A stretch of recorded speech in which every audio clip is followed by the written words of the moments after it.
Welcome to October 8th, 2024 City Council meeting. We'll start with the prayer. Dear God, today as the session opens, we pray that your presence will be before us and everyone who serves in the decision-making process of our city. We pray for direction which will lead our city to be strong and unified. May we continue the legacy of our founders. May we be granted this day the wisdom to make decisions which will be for the good of our city. We also pray for your special blessing and all those who are working to transform our city and make it a better place to live and work. Amen. Please salute the flag. Pledge allegiance to the flag of the United States of America and to the republic for which it stands, one nation, under God, indivisible, liberty and justice for all. Mr. Clerk, please call the roll.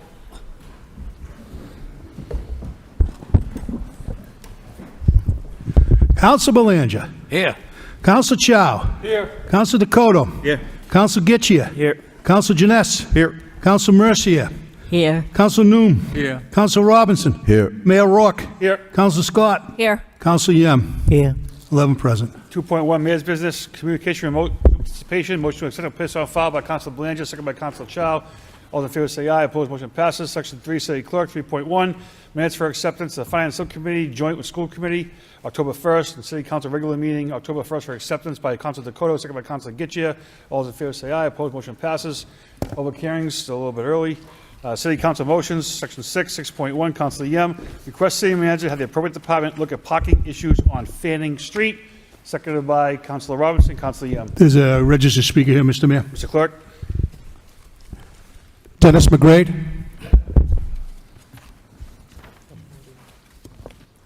Second of that, Danny. My name is Dennis McGrady, and I live at 335 Pawtucket Street. And the situation is Fanning Street, which is off Pawtucket Street. It leads to Raymond J. Lord Manor. And what you have is parking on both sides of the street, which I talked to the fire department, and they said that it should be just one side because they can't get their fire trucks in that street if there's double parking. You got college kids every weekend that load the streets, and, you know, God help anybody that is in that building or in TMI's building, which the apparatus can't make that corner. So he suggested that they put no parking on the fire hydrant side of the street, and that will alleviate the problem. Okay? Thank you, sir. Okay. Councilor Yem. Thank you, Mr. Mayor. Thank you, Mr. McGrade, for coming up. And he reached out and he expressed concern because there are apartments on behind where he lived, and then also multi-apartment down the street from Fanning Street. And the same what Mr. McGrade said is that he's concerned of if something were to happen, the emergency vehicle cannot get there. So if through you, Mr. Mayor, Mr. Manager could take a look at that. And according to Mr. McGrade, I think he did not mention that street belonged to, it's a private street. It may not be the city. And he was mentioned about on the left and on the right, the owner of the two property in between say that they have, you know, who plowed it, who not plowed it. So if Mr. Manager can look into it, sir, and then kind of work with both property owners and try to make sure that, you know, the parking, the traffic for emergency vehicle can get through in case of an emergency. Thank you. Councilor Mercier. Thank you, Mr. Mayor. I was speaking to Mr. McGrade as well, and he was talking about Fanning Street. And number one is the safety of residents, and when people are parked on both sides and a fire truck can't get down, that's cause for alarm. It's cause for alarm. I don't care if this is a private street or not. Their safety of the people that live there come first. As well as we talked even further, and there's two poles, electric light, National Grid poles, and one light does not work on that pole, and the one down to the Pawtucket Street side, it only flickers and works when it feels like it. And he's called National Grid. They said it's a private street, and the city has told him that they can't do it either. it's a private street, but I bet everybody's getting an electric light bill or a telephone bill or whatever from those poles. Nobody's responsible to change a light bulb and make it bright again. I don't know. I don't like to hear it's a private street and there's so many restrictions that they can't have a quality of life there. So I'm asking through you, Mr. Mayor, to the city manager, could we please correct this? I'd rather do it and prevent trouble and beg for forgiveness than to not do it and have someone get hurt. That's my philosophy, so thank you. Mr. Manager? Thank you very much, Mr. Mayor, through to the council. Council is at this time, I believe it is a private street. We will look into it, but our records are showing that it is a private street. So we will take a peek at it, especially from the safety perspective of the light. We'll find out who owns the street and why it's still reading as private in our book. Wow, that's amazing. I never knew there was a private street in the city. Wow. Councilor Dakota? Thank you, Mr. Mayor. In the past, when the Franco-American School was open, the school buses used that as a cut-through. There was no parking on either side of that street, that private street, just for your FYI. Councilor Getchia? Could we add to the motion also, unless you know currently, Mr. Manager, what's going on with the Ashambo property right there? Will that affect some of the parking over there also? If we can just add it to the motion if we don't have it in front of us. Add to the motion. Okay, thank you. All in favor say aye. Opposed, motion passes. 6-2. Councilor Yem, request city manager have the appropriate department place Pawtucket Street from School Street to Walker Street on repaving list. Seconded by Councilor Mercier. Councilor Yem. Thank you, Mr. Mayor. Through you to the manager. Mr. Manager, you have done a terrific job and at all the intersection, fixing that. And that particular intersection, particularly in front of the Pawtucket Pharmacy, the road is really bad. And the neighbors, including Mr. McGrath, mentioned that. And that's why I put it. So hopefully you can have it corrected. There's heavily traffic street in the corner there every day, so please look into it. I appreciate what you have done so far. Thank you. Councilor Getchia. Thank you, Mayor Rourke. Wouldn't this all be on the index that we have done for the roadway? So that should all be on there, right? So if it's that bad, then it should be done, right? So it's all within that index that we already had, right? The rating index that we can look up on engineering? Mr. Manager. Through you, Mr. Mayor, through the council, we will look at the RSR rating on that, but we will be also putting the new paving list coming up for calendar year 2025, and we'll just see if it's one of those that are on that. So that's what we could look at for the council. So just for point of clarification, do we go by that list when we put, okay, all right, thank you. All in favor say aye. Opposed, motion passes. 6.3. Councilor Noon. Request city manager have power department provide an update to the council on the progress of the commercial vacancy registration program. Seconded by Councilor Robinson. Councilor Noon. Thank you, Mr. Mayor. About a year ago, we passed an ordinance regulated the vacancy of commercial property in Lowell, particularly in the downtown. This was a great ordinance, an opportunity to connect and figure out where we can collaborate with and to also assist the property owners in leasing up and their existing, vacancy space. I know that the managers and his team, particularly DPD, has been meeting and either in person and or one-to-one with the property owners. I'd just like an update on it because the idea of it is to increase more economic activity in the downtown and, fixing up the storefront, renovate the second and third floor so that we create more foot traffic for the business as well. And I know that not only a system, but also those property that are in need of improvement and not doing so, there's enforcement part of it as well. So if you could update us on it, where we at on all of that. Thank you. Councilor Robinson. Thank you. I think this is an excellent motion. I would just like to comment that I personally, because I've had friends and family members reaching out looking for available space, and I have to say that your team, Allison Carter and her team, are phenomenal. I think if there was a possible way, again, I know our website is a little bit tricky, but if there was a possible way to broadcast opportunities, because there are quite a few, and I'm not sure if we're really communicating those opportunities as well as we could be currently. I know just with food industry, there are a few opportunities for people to step in that are looking to locate into our city, and there's some programming already in place as well to assist with that, as well as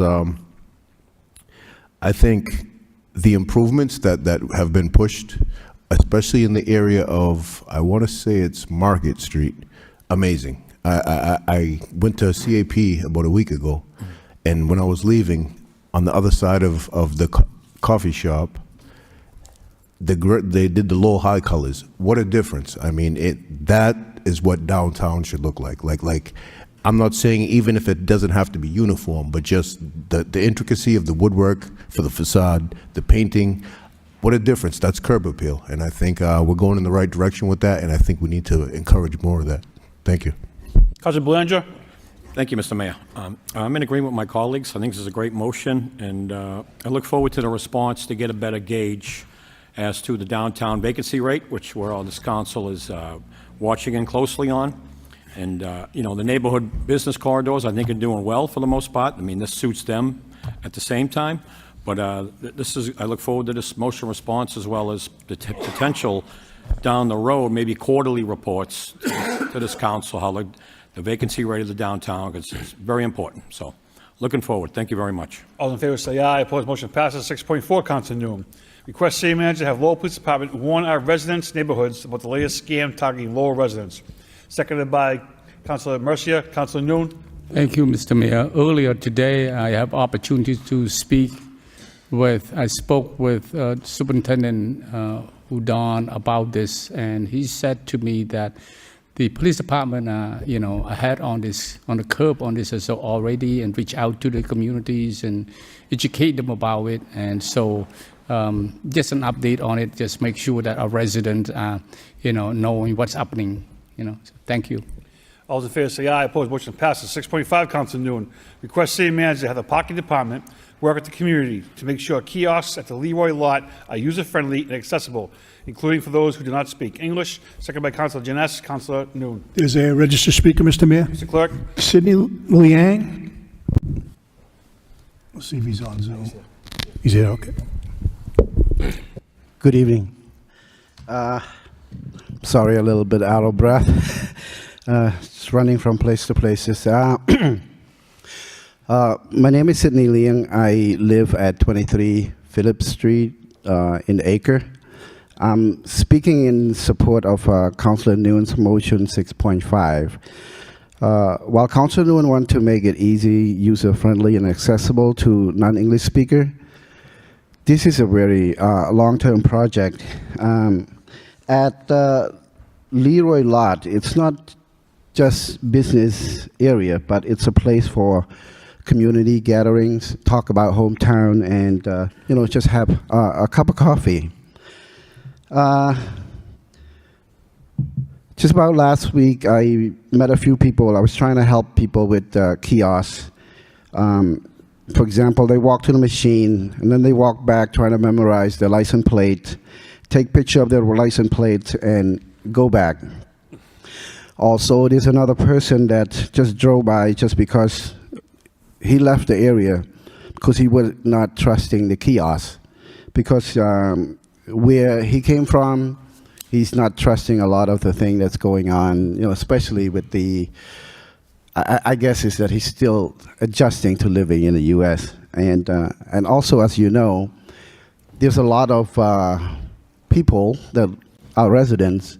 Most of them are foreign born. They live in from other country and they try to settle here. And I think by thinking about something that could help the non-English speaking, that would be really helpful. Just I'm running around just because around 5 o'clock I went to took my mom to the CT scan at St. Memorial, and believe it or not, this machine speaks Khmer. Imagine if you have like a kiosk that have English, Spanish, and Khmer, and then you can just push a button. Then that could be really helpful. Also, I'm asking the council, city managers to look into how we can do an exception for the Leroy lot, because I'm not sure how much it costs, for the revenue collection. But also, when I look at it, since start giving tickets, I've seen business has been down a little bit. So that would be an exception to just have it for community usage and business usage without having to be ticketed.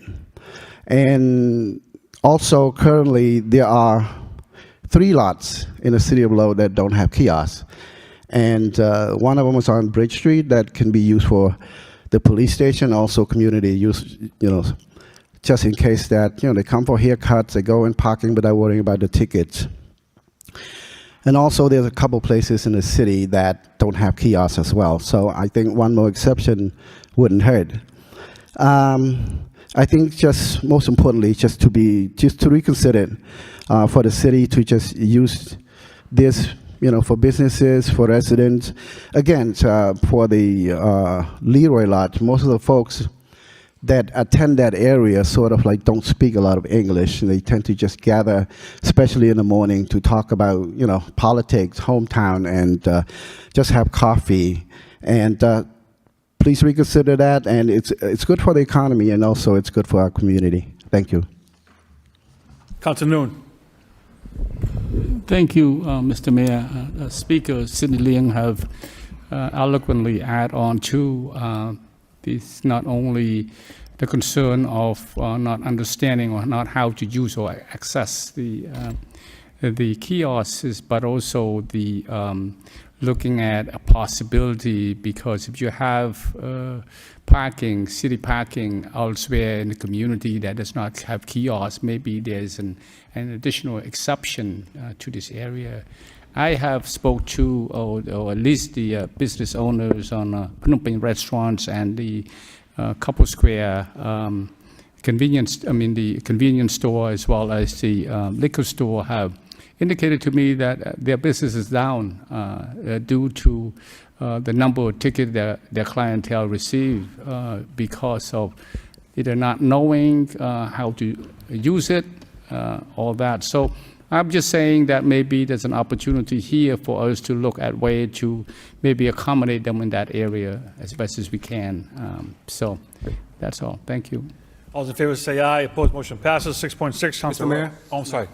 So just a quick comment. I want to thank my colleague for making that motion, and the speaker for being here to speak on the matter. As many motions, they are brought up by councillors because there's a lot of ask and requests from the community's members.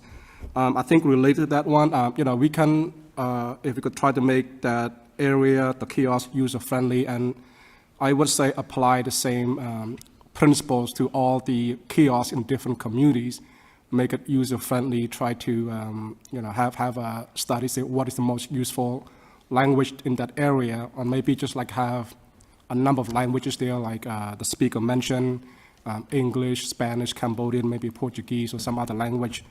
Just make it user-friendly.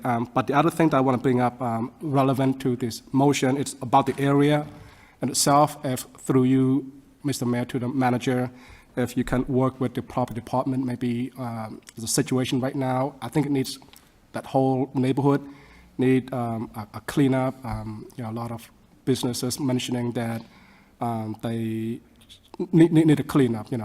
We are busy summer and so forth, and getting to the winter. So if you can work with the property department, just get that area cleaned up too. That would add on to the more public safety of that area and make the area a lot more friendly to everybody else as well. Thank you. All those in favor say aye. Opposed, motion passes. 6.6, Councilor Robinson. Request city manager work with the Greenhouse School to address the illegal dumping centered around the clothing and shoe donation bin in the courtyard area. Seconded by Councilor Noon. Councilor Robinson. Thank you. I know the last batch has been addressed, and I appreciate it. I'm not sure what the problem is. Is it a dark location or what it is? And it's not something that's happening all the time, but frequently we're getting people sneaking in and dumping everything but what it's intended to be, put in the bins. And again, as you can imagine, teachers and students show up for school and you have furniture and everything stuck right against that, which kind of intrudes on the walkway where the kids are coming and going. So thank you. All those in favor say aye. Opposed, motion passes. 6.7, Council Robinson, Council Getchia. Request city manager begin discussions with the Lowell Housing Authority about increasing police activity on their citywide properties. No second needed. Council Robinson. Thank you. This is something that I think we're seeing is starting to become troublesome. Many people have reached out to me on this. We've had Roberto Clemente League in here, repeatedly asking for assistance down in their area where they play ball. We've had a shooting not too long ago over in that area of the North Calming housing property. I've received personally a message from somebody, and it was the final straw. Please, myself and other tenants are so tired and scared of saying we're tired and scared of complaining. To Bishop Markham Management, nobody cares how we live. We live in a building that's full of urine and adult poop in every floor. In an elevator, nobody cares. The locked security doors get broken into in front of so many cameras every day. Please. People are using drugs in this building, drug dealers on every floor, and no one cares because we're voiceless. Another email came in. There's a police station in our project for nothing. There's so many dealers dealing in front of all the cameras. How much more evidence do you need? Believe it or not, there's people that are really honest and good, but we're poor, so our complaints do not mean anything to anyone. And it's sad to see we just lost hope in living a better life.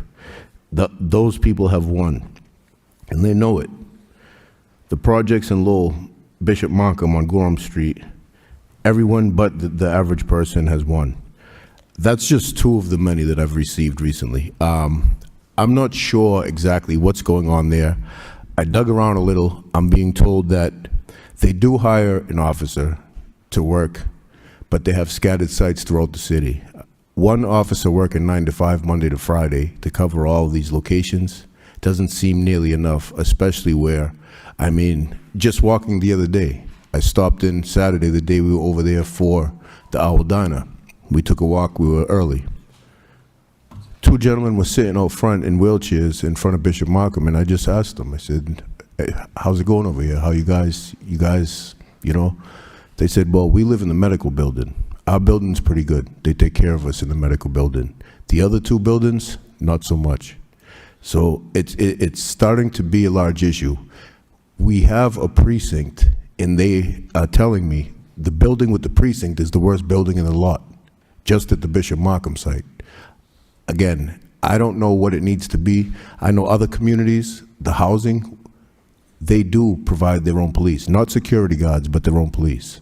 If it's a matter of maybe reaching out to housing and getting them to maybe employ more of our offices because it's not feasible or realistic for them to create their own department, so be it. But I think something needs to be done because there's no reason the people that are trying to get by, that are living in these housing projects, should be living in fear. Thank you. Council Getchia. Thank you, Mayor Rourke. I echo what Councilor Robinson said.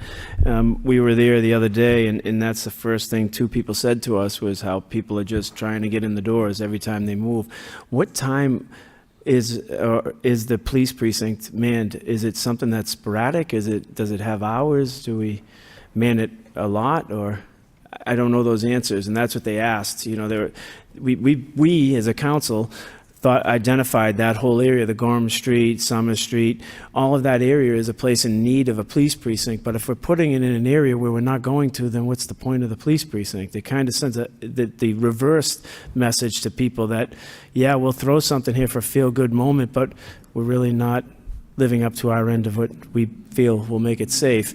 An elderly resident sent all of us an email this morning at 11:45, and I won't read it because it gets really into other people's personalities and personal things, but if you read that, you'll understand what they're talking about, how scared they are at night in their places. They feel as though there's drug dealers right in the building living there. So if there's something that we can ask the Housing Authority to help us with, it would be great for a condition living over there. Thank you. Council Janess. Thank you, Mr. Mayor. First, I'd like to just say thank you to the councilors who brought this motion to the floor, and thanks to the residents who've been reaching out and sharing their concerns. At the end of the day, this is unacceptable. These folks don't have anywhere else to go. Many of us, if we had something like this going on in our house or our building, we could move. These folks really can't. And that makes it incumbent on us and the housing authority to make sure these are safe, clean, livable places. I really think we need to take a long, hard look at this, figure out what we can do to boost that police precinct or help the housing authority find their way in terms of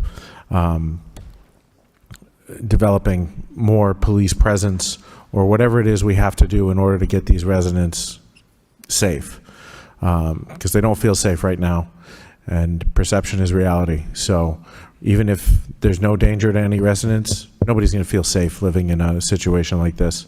So, Mr. Manager, please do what you can, keep us posted, and let us know if there's anything we can do to guide this in the right direction. Thank you. Council Noon. Thank you, Mr. Mayor. I share echo on my colleague. I heard the same thing from residents, particularly on Gorham Street. A while back, if you recall, with the idea of putting police precinct there to deter crime, to deter, and how it's to go into those buildings.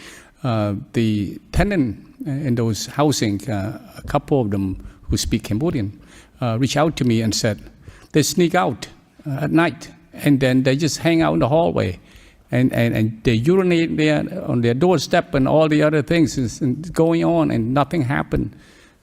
So I think it's important that when we have police precinct there, the police, I don't know their schedule, their hour operation there, but working with Lowell Housing Authority and to make sure that the people who live there feel safe. That's the only place they have. If they don't feel safe, the children don't feel safe, then, that's a problem. We have to deal with it. We have to address it. Thank you. All those in favor say aye. Opposed, motion passes. 6.8, Council Robinson and Council Getchia request the city manager provide a detailed current status update on the city's co-op relocation and what is the plan moving forward. Council Robinson. Thank you. This was brought to my attention as well by a mix. I understand the sheriff's department closed. We had to scramble and relocate the co-op team. I'm being told as recent as today, we had an OD in the ground level in that building where the co-op is located.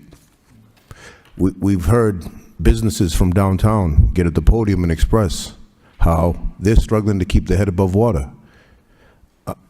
We have employees that are being interrupted while doing and performing other services for the city because the co-op team is not accessible to the clients that they were serving over on Summer Street, looking for their mail or whatever it may be.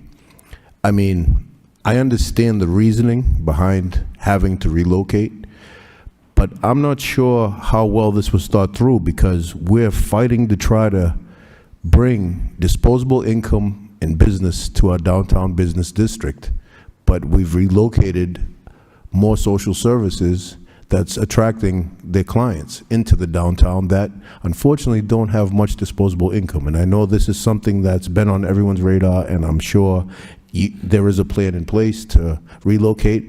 But if it's a matter of we're drawing these clients into the downtown business district and things like this are starting to occur, we might have to put a pause on some of the services that we were offering at another location until we relocate them and put them into a location that is usable for face-to-face client service. Because I know at the sheriff's office, they would have one-on-one interactions, but there was cameras and everything that protected the employees as well as the clients. One-on-one interactions in a cubicle. Where they're currently at right now, it's not conducive to this kind of service, in my opinion, and from the business district, and from employees that work in the building, and from the public that's trying to conduct business in downtown. So I think we really need to take a hard look at this and figure out either scale back services until we find them a more permanent home, or find them a permanent home. Thank you. The sheriff's the one that left, right? The sheriff's office left.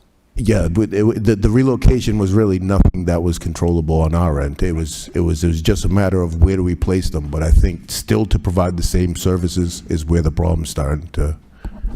Council Getcha? You just got to my question. My question through you, Mr. Mayor, to the manager is, how long in advance were we notified that they were going to leave that location and we had to scramble to find a location for them? Mr. Manager? Thank you very much, Mr. Mayor, through the council. Approximately 2.5 to 3 weeks that the sheriff needed to move. The sheriff's office will be coming back. They're reimagining this. This is happening today. I actually spoke with them today about this. However, with the co-op, we're going to have to get back into the relocation piece. The sheriff's office is looking to expand their services in that area that does not include the co-op. So at this time, they have a lot going on there as well. But this has actively been going on. I want to say it may have been the end of July. So it's been full month of August, and I could be wrong, just doing this from memory here. Full month of August, September, now into October. But the co-op has the ability to, yes, they do meet folks in the office, but they also are on the streets more times than not. So that's something that we can kind of continue to look at. But it was something that the Sheriff's Department decided to move on. I do echo Consular Robinson's because I've received many calls that someone will just appear at a city employee's desk.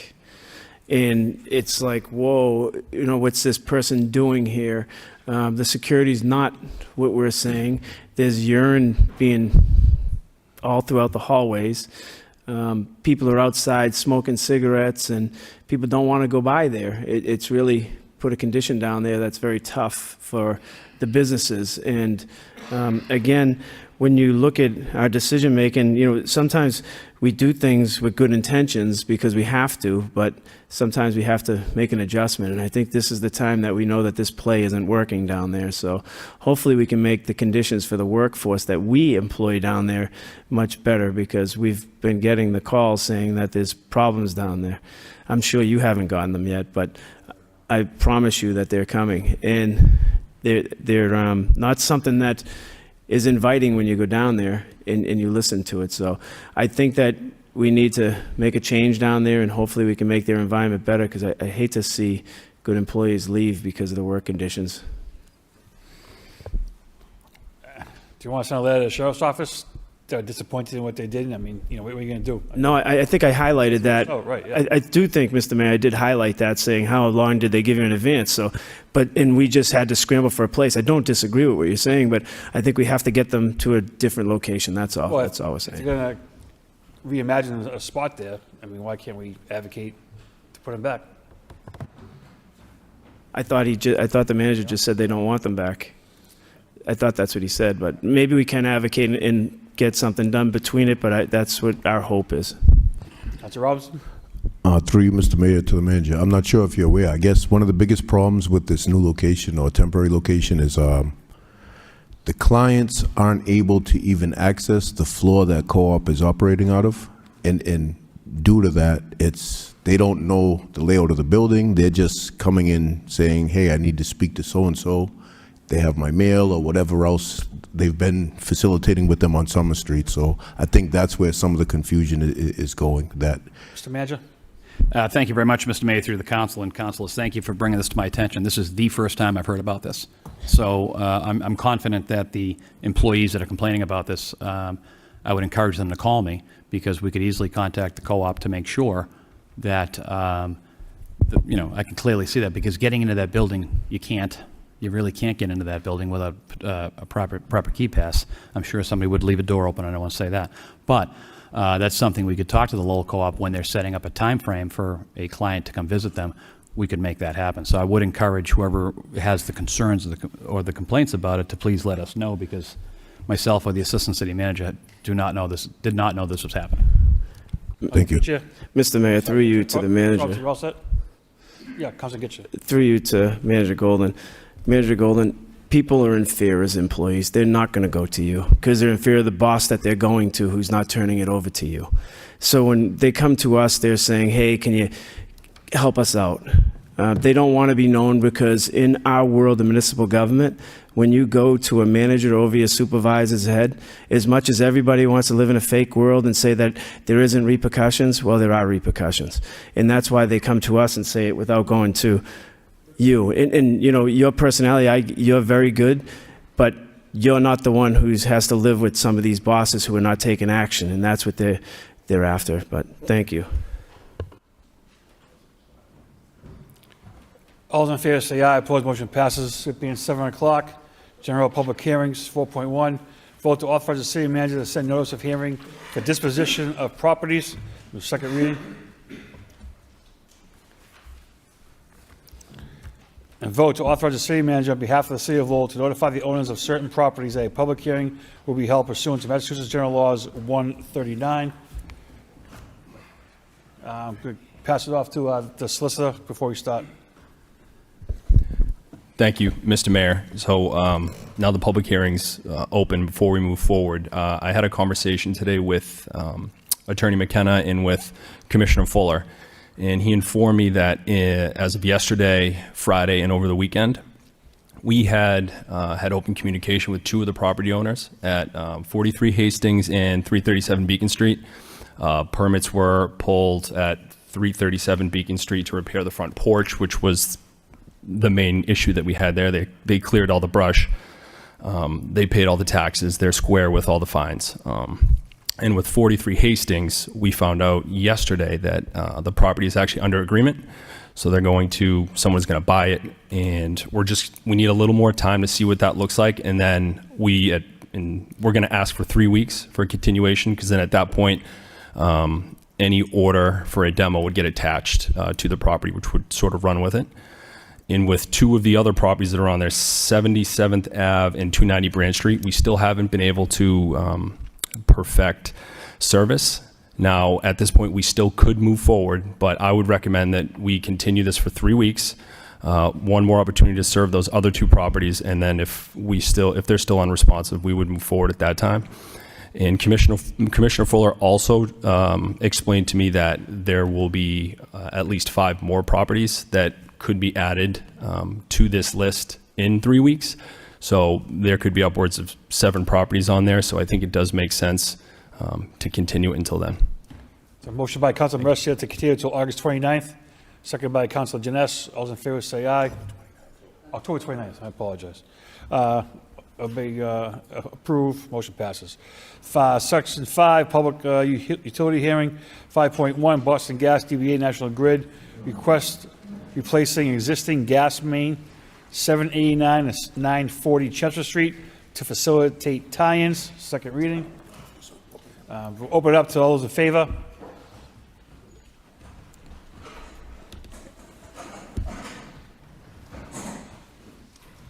Good evening, Diana Cuddy, National Grid Gas, 170 Data Drive, Waltham, Massachusetts, and I'm in favor of this project. We're relocating the gas main, we're replacing the gas main ahead of city paving.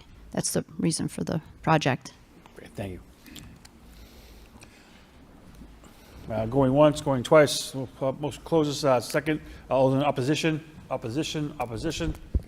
A portion of the meeting is closed. I need a motion to refer to wire inspector for a report recommendation by Councilor Gitcha, second by Councilor Noon. All those in favor say aye. Opposed, motion passes. Back to the motions. 6.9, Councilor Gitcha requests city manager work with proper department to offer services, notify and remove all individuals tenting, sleeping, and tarping around the South Common by October 29th, 2024. Seconded by Councilor Robinson and Councilor Gitcha. There's registered speakers, Mr. Mayor. Mr. Clerk, go ahead. Bianca Tebold.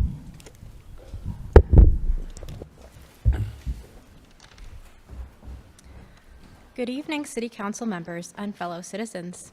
My name is Bianca Tebow. I'm at 25 Farmland Road. I'm a housewife, a mother of 2, and I'm a concerned citizen. I've lived here for the past 18 years, and I'm concerned about the issues of the camps in public spaces. Public parks and areas along the waterways are littered with trash, human waste, and needles. I understand the problem of homelessness is a multifaceted issue, and that it's going to take help from several angles to get a handle on things. I also understand that the city has spent several $1 million to try to help folks with little to no backup from the surrounding cities and towns. We, however, cannot continue to turn a blind eye to the situation at hand because some folks have chosen to decline help and services that have been offered to them. These camps pose several issues for not only the community, but also for the people who are living in them. Among the issues are health, safety, pollution, and the local economy. Health hazards are created when trash, human waste, and drug paraphernalia are not disposed of properly. Rodents become an issue when food trash is not properly disposed of. Rodents can bring infestation and disease to the surrounding area. Improperly disposed of human waste is not only unpleasant to the senses, but is a vector for many diseases, like cholera.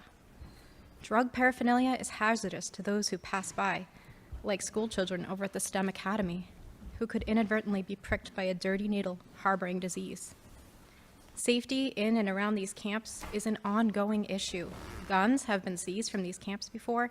Crime, such as theft, prostitution, and drug dealing, are also associated with these camps. All citizens should be able to be safe. Trash and debris from these encampments pollutes our parks and wooded areas, as well as our waterways.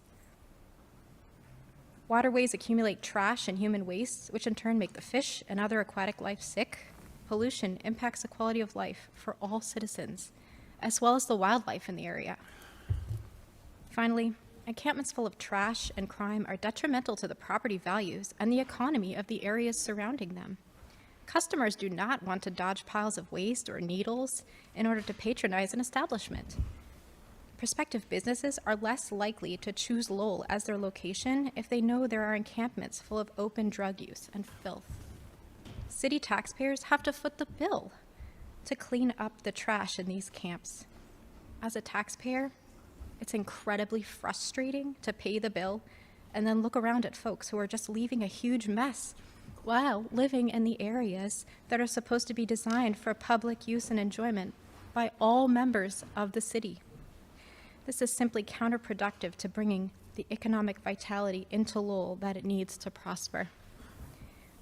Therefore, I ask the council members here tonight to support the motion banning camping in the city. I believe, in addition to the ban, we do need to push the surrounding towns and the state to assist in shouldering some of this ever-expanding issue.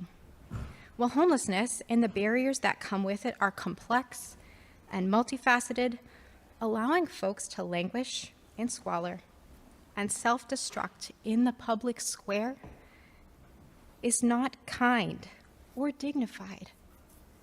We cannot let the rest of the citizens' quality of life here, health, safety, and economics, be affected by a few who choose not to accept any help. Thank you for your time. Brandon Wright. Thank you, Bianca. I don't know how I can follow that, but I'll try. Brandon Wright, better known as Ozo, 201 Middlesex Street, the Lowell Transitional Living Center. So I've learned a cool trick along my windy road to recovery. Replacing bad behavior with good behavior and getting involved in more positive activities works wonders.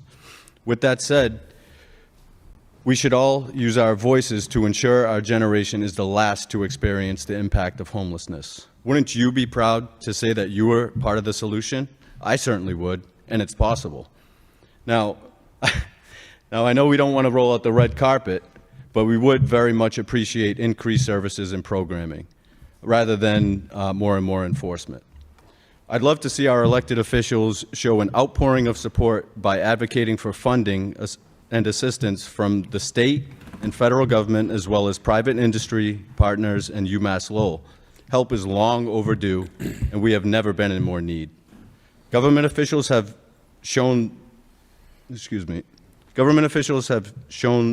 the ability to snap into action when they've deemed it a necessity to, through their responses to COVID-19 and the migrants in crisis, and that can serve as a guideline to how the homelessness situation can be addressed. It can be done through a concerted effort that prioritizes the voices of those of us that are most affected and includes us in the decision-making process. We have voiced time and time again the need for upgraded services, only to be ignored, turned away, told that our concerns are not valid and the services in place are indeed sufficient, which couldn't be any further for the truth. Excuse me. If you would take the time to connect with us, you might better understand our respective positions as to why we think the current services are inadequate, especially with wintertime being right around the corner. Just ask Maura Fitzpatrick. She too admitted that the services being offered are not adequate to carry us through the winter months. By listening to what we have to say, you will be able to better assist in the creation, implementation, operation, and development of new and improved innovative treatment options. As previously mentioned by Councilor Mercier, this should include a new state-of-the-art shelter with on-site satellite offices of the many incredible service providers, nonprofits, and community development corporations that operate in this space, as to break down barriers to individualized treatment and facilitate real opportunities for recovery and growth rather than the open-ended, unstructured welfare pipeline currently in place. And quite honestly, that's if you're lucky. I would have never straightened out my life if not for having a room offered to me from LTLC, and for that I am forever grateful. The Housing First model works and is far more cost-effective and humane than continuing with the status quo, which has proven to be ineffective and counterproductive. Far too often, people spend their entire lives waiting for the same opportunity, unable to escape the brutality of poverty and end up dying within the confines of LTLC and on the street. This has become an all too familiar vicious cycle in which we've all grown entirely too accustomed and desensitized to. We need to give this the proper consideration and prioritization it deserves in order to stop this cycle once and for all. Now is the time for us to start treating this as the state of emergency that it is, not push for more law enforcement tactics to be employed, which seems to be the standard solution by this counselor in question, we'll say.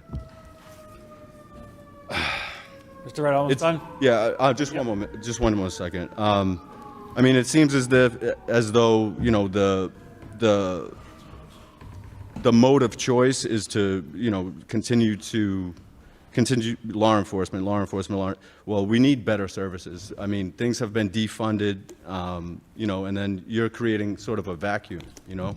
I mean, hopefully it is a vacuum of cash that from the federal government, the state government. I mean, we need help here.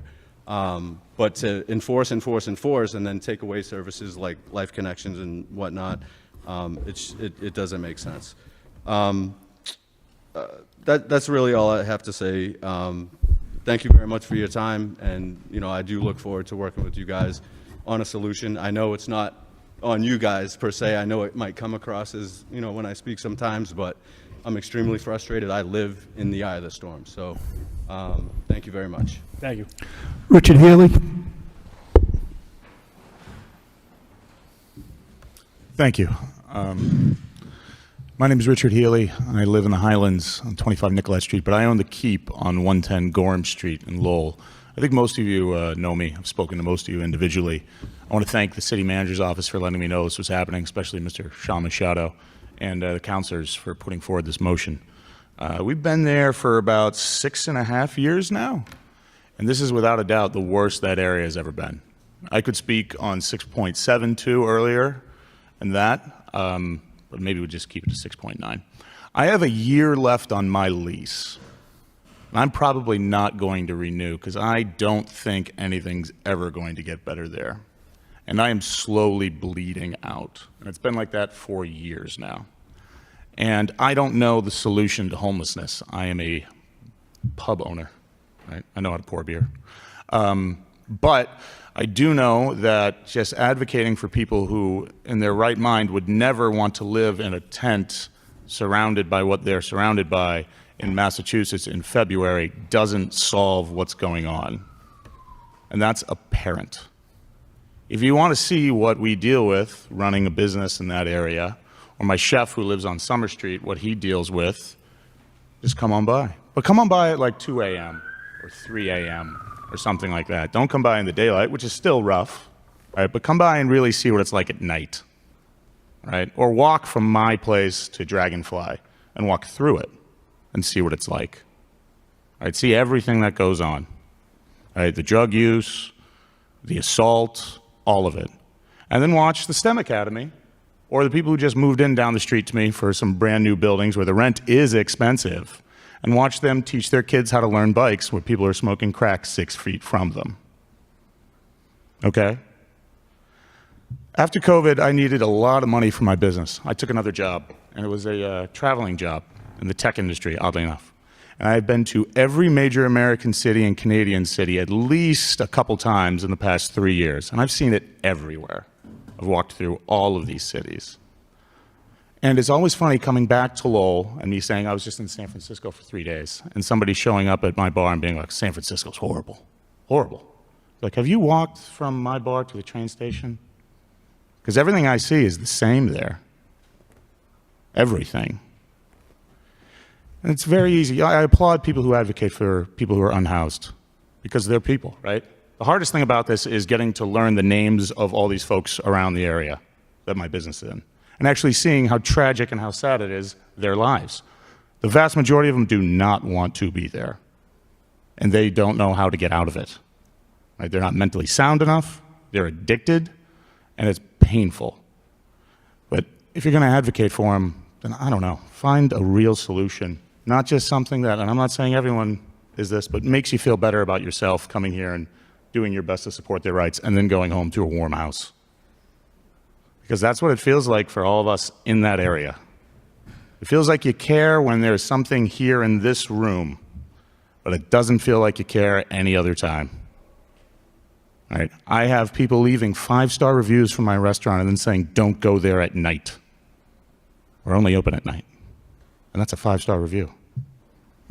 My mother was accosted the other night walking to her car by somebody I know firsthand. We all do. That I have a no trespass on. And the no trespass means nothing. I call the cops every night that I'm there. They respond when they can, but what can they do as well? So this is a tough thing, right? This is brutal, whole countrywide. Was at a downtown meeting years ago when during the meeting the news broke that the Sackler family had settled and there was money coming into the state to help us deal with this. I would think Lowell would be the first place getting some of those funds. I haven't heard anything. I know that we have state and federal elected reps who are supposed to represent us as well as all the towns around us. So when I hear that Westford has dropped off people at the shelter after they've cleared out the tents around their pond, I wonder why those representatives let that happen. It'd be nice to know. It'd be nice if they were here.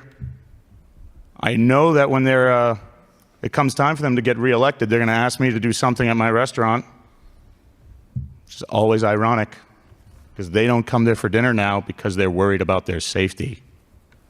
My garbage company sent me an email a week ago telling me that they can no longer pick up my garbage because their drivers feel unsafe. I called the old court down the street, right? I'm on Gorham, you know where the old court is. And I asked him, who do you recommend, right? You must be dealing with this too. He goes, oh no, I'm dealing with them. They haven't said a word. I'm a 5-minute drive from there. All right? So listen, just saying that these people, you know, have rights and everything else, they do. They're humans. Come learn their names. Come see if, like, they actually want to do this. When I go out there and I ask them, can you please go smoke that somewhere else as opposed to my front window? They apologize. They leave. It's not like they're fighting me or anything else. They're all just sad people suffering from addiction. But letting them live in a tent around everyone else and in a school zone, basically, is not any way to treat anyone. And it's not any way in their right frame of mind wants to live. I think that about does it for me. Thank you all for the opportunity to speak on this. I hope it gets better. I hope my business is still there. But let's be honest, if I'm not there, there's going to be either an empty space or somebody else with a business there complaining and worried about their own safety, their staff safety, And for those of us who are from Lowell and want to see Lowell get better, worried about that too. Thank you all. Thank you, Richard. Councilor Getcha? Thank you, Mayor Rourke. I want to go to what one of the speakers said. They said we don't offer enough services, but those same services helped him.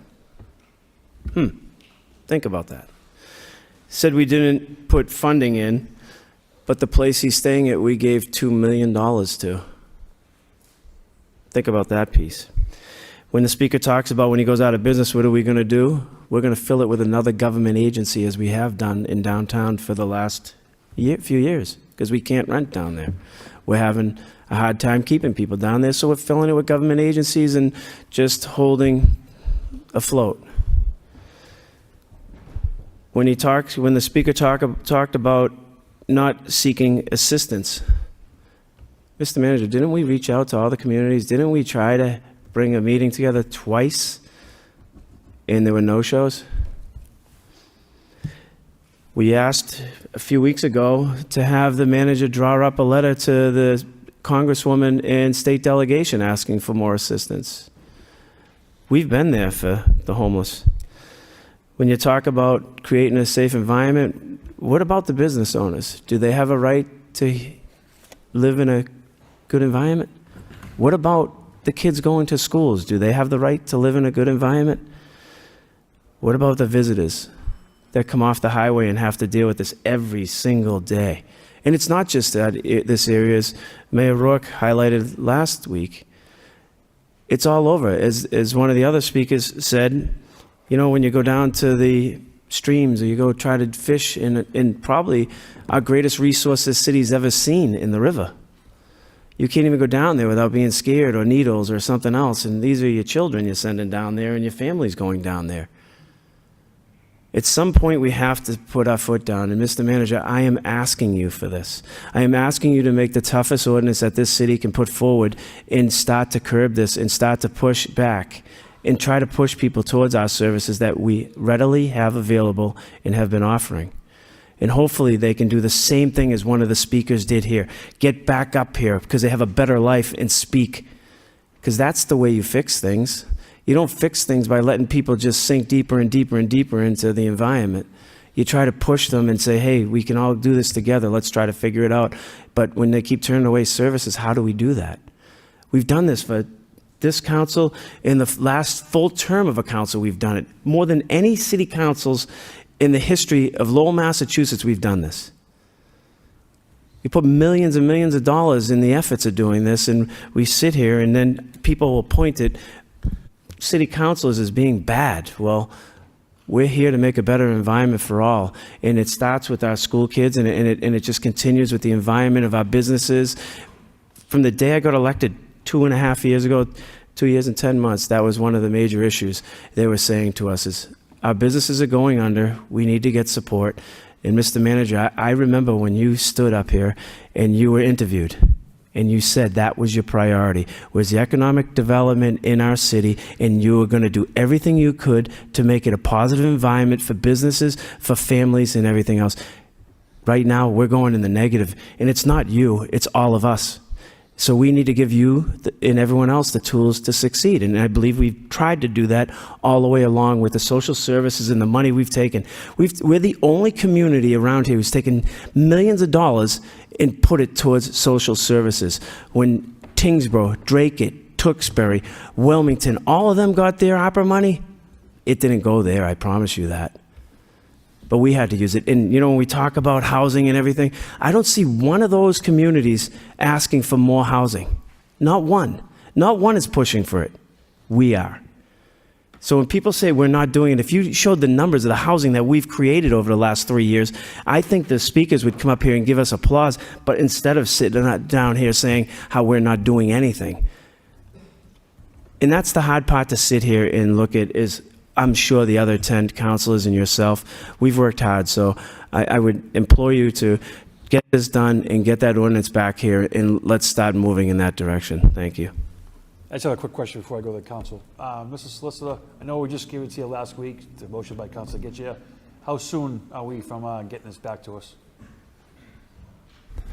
Thank you, Mr. Mayor. Yeah, it's it'll be on next week's agenda. Any other comments from the council? Council Robinson and Council Janice. Thank you. Again, I think in the 2 years and 10 months, I have to say, first, thank you to the speakers that came down to voice their concern tonight. I think what we're starting to see is people are realizing they're at the end of the rope. They've tried every diplomatic approach.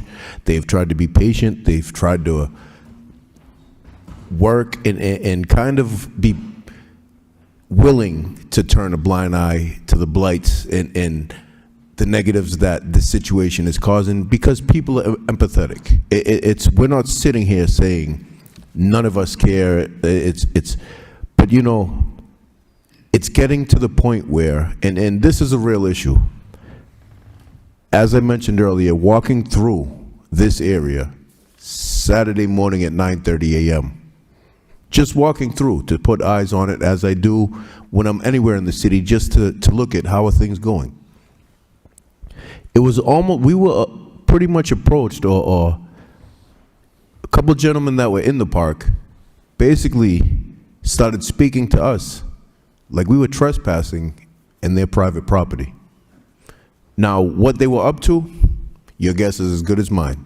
I wasn't even there for any of that. But we're talking about public open space that illicit activities and those committing those feel comfortable enough to question a member of the public just for walking through that public space.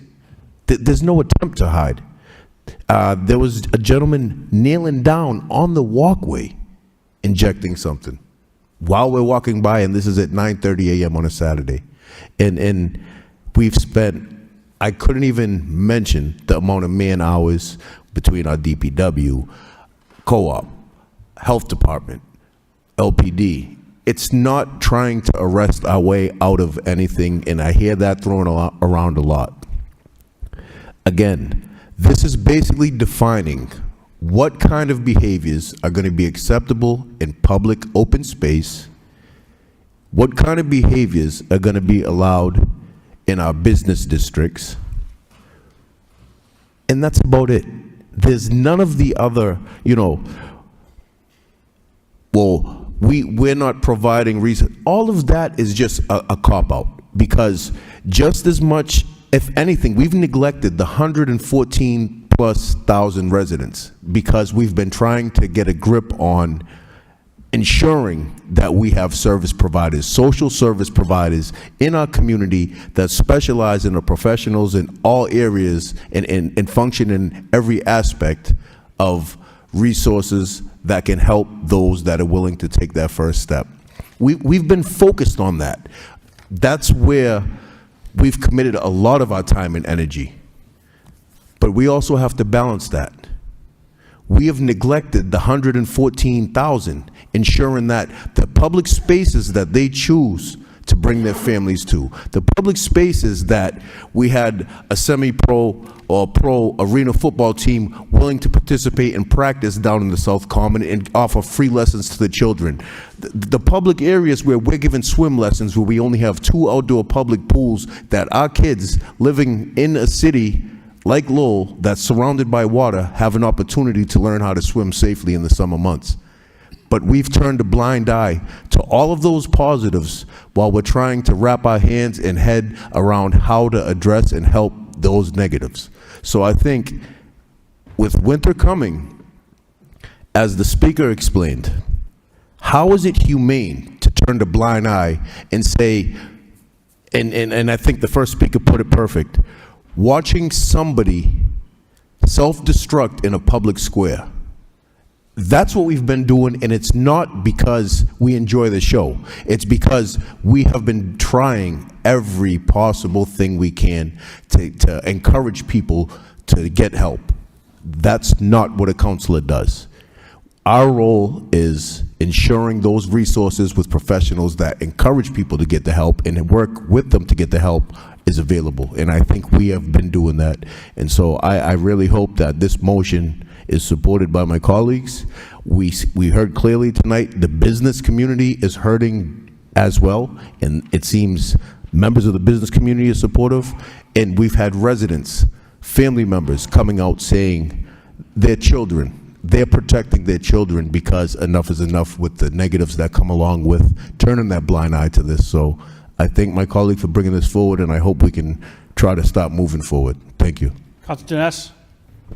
Thank you, Mr. Mayor. First, I'd like to thank my colleague for bringing this forward. Thank all the speakers who came down to speak on this tonight.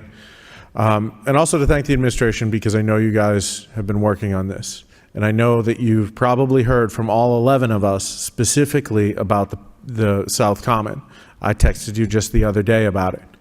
And so I know that this is an issue that we're all concerned with, and we're all looking at, and we're all figuring out how to move forward. My one concern with this motion, well, I have a couple, but the principal concern that I have with this motion is having the drop dead date of October 29th. And the only reason I say that is that I feel whatever we do down there has to be sustainable. Just going in there and saying everybody's got to get out is not going to prevent them from coming back. It's not going to prevent them from going somewhere else in the city, whether it's the rivers, the canals, the woods, the neighborhoods. These people need to be somewhere, and they're going to be somewhere. And as much as I know some of my colleagues would rather they go back to whatever town they came from, for the ones who haven't lived in Lowell before they became homeless, that's not going to happen. I don't foresee that happening. The only way to get them to be off the streets permanently is to get them housing, however that works. And as the speaker said tonight, you know, he was extremely lucky and is thankful for the service and the room that the Lowell Transitional Living Center was able to offer him and help turn his life around. Opens a question for me, though, and please, the speaker, do not take this personally. Do not think I'm attacking you. I'm just saying that your situation is mirrored by so many, which is you can take that first step. You can get yourself off that street. You can get yourself a warm bed to sleep in at night. But how do you move on from there? How do you move on from the studio at the LTLC to some other apartment so that the next person can come behind you and use that room? Because we don't have an infinite supply of rooms. We cannot create an infinite supply of rooms. And society right now is extremely more efficient at creating more homeless people than we are as a society in getting people back in that house. These trends are not in our favor. As the other speaker said, this is in every city across our country. This is not something that the city of Lowell is going to be able to solve on our own. This is not something that the state of Massachusetts is going to be able to solve on our own. This is a long, winding road with many steps and many, many dollars and many, many people who need to contribute and build a better society. It's the only way this works. So like I said, my biggest concern with this motion is having that deadline, because I don't want us to be put in a situation where we just have to do something and we do something and it doesn't actually solve the problem. It just moves it. And I feel like this motion has a high likelihood of doing that in its current form. So I would ask the maker of the motion if he would be okay and remove the date and instead say, with all deliberate speed or something to that effect, so that the administration is empowered to do this work with the partners, and make a sustainable plan and action it. Thank you. Mr. Mayor, I would not. I think in the motion it says that we would offer services. We've offered services for so long. I think there needs to be a date attached, and the motion stands on its own, and if somebody wants to vote against it, they certainly can. I don't think anybody wants to vote against it, Councilor, but, you know, when I asked the solicitor about the ordinance, he said it'll be before us next week. So we next have week. 2 weeks, October 29th to be a public hearing, which I'm sure. If you want to change the date to another date, I certainly will. Right, I just, go with that. let's give the city the opportunity to pass the ordinance and to enforce or to help the people So let's say November 15th. Motion by Council Gitches to amend his motion to November 15, second by Council Dakota. All those in favor? Say aye. Council Noon. Thank you, Mr. Mayor.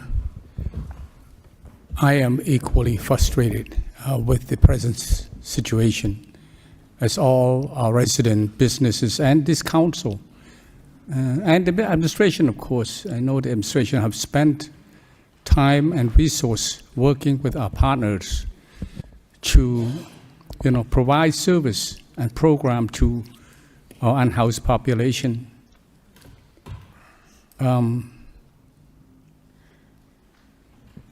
Hearing these motions, of thinking that, we said we tried many ways.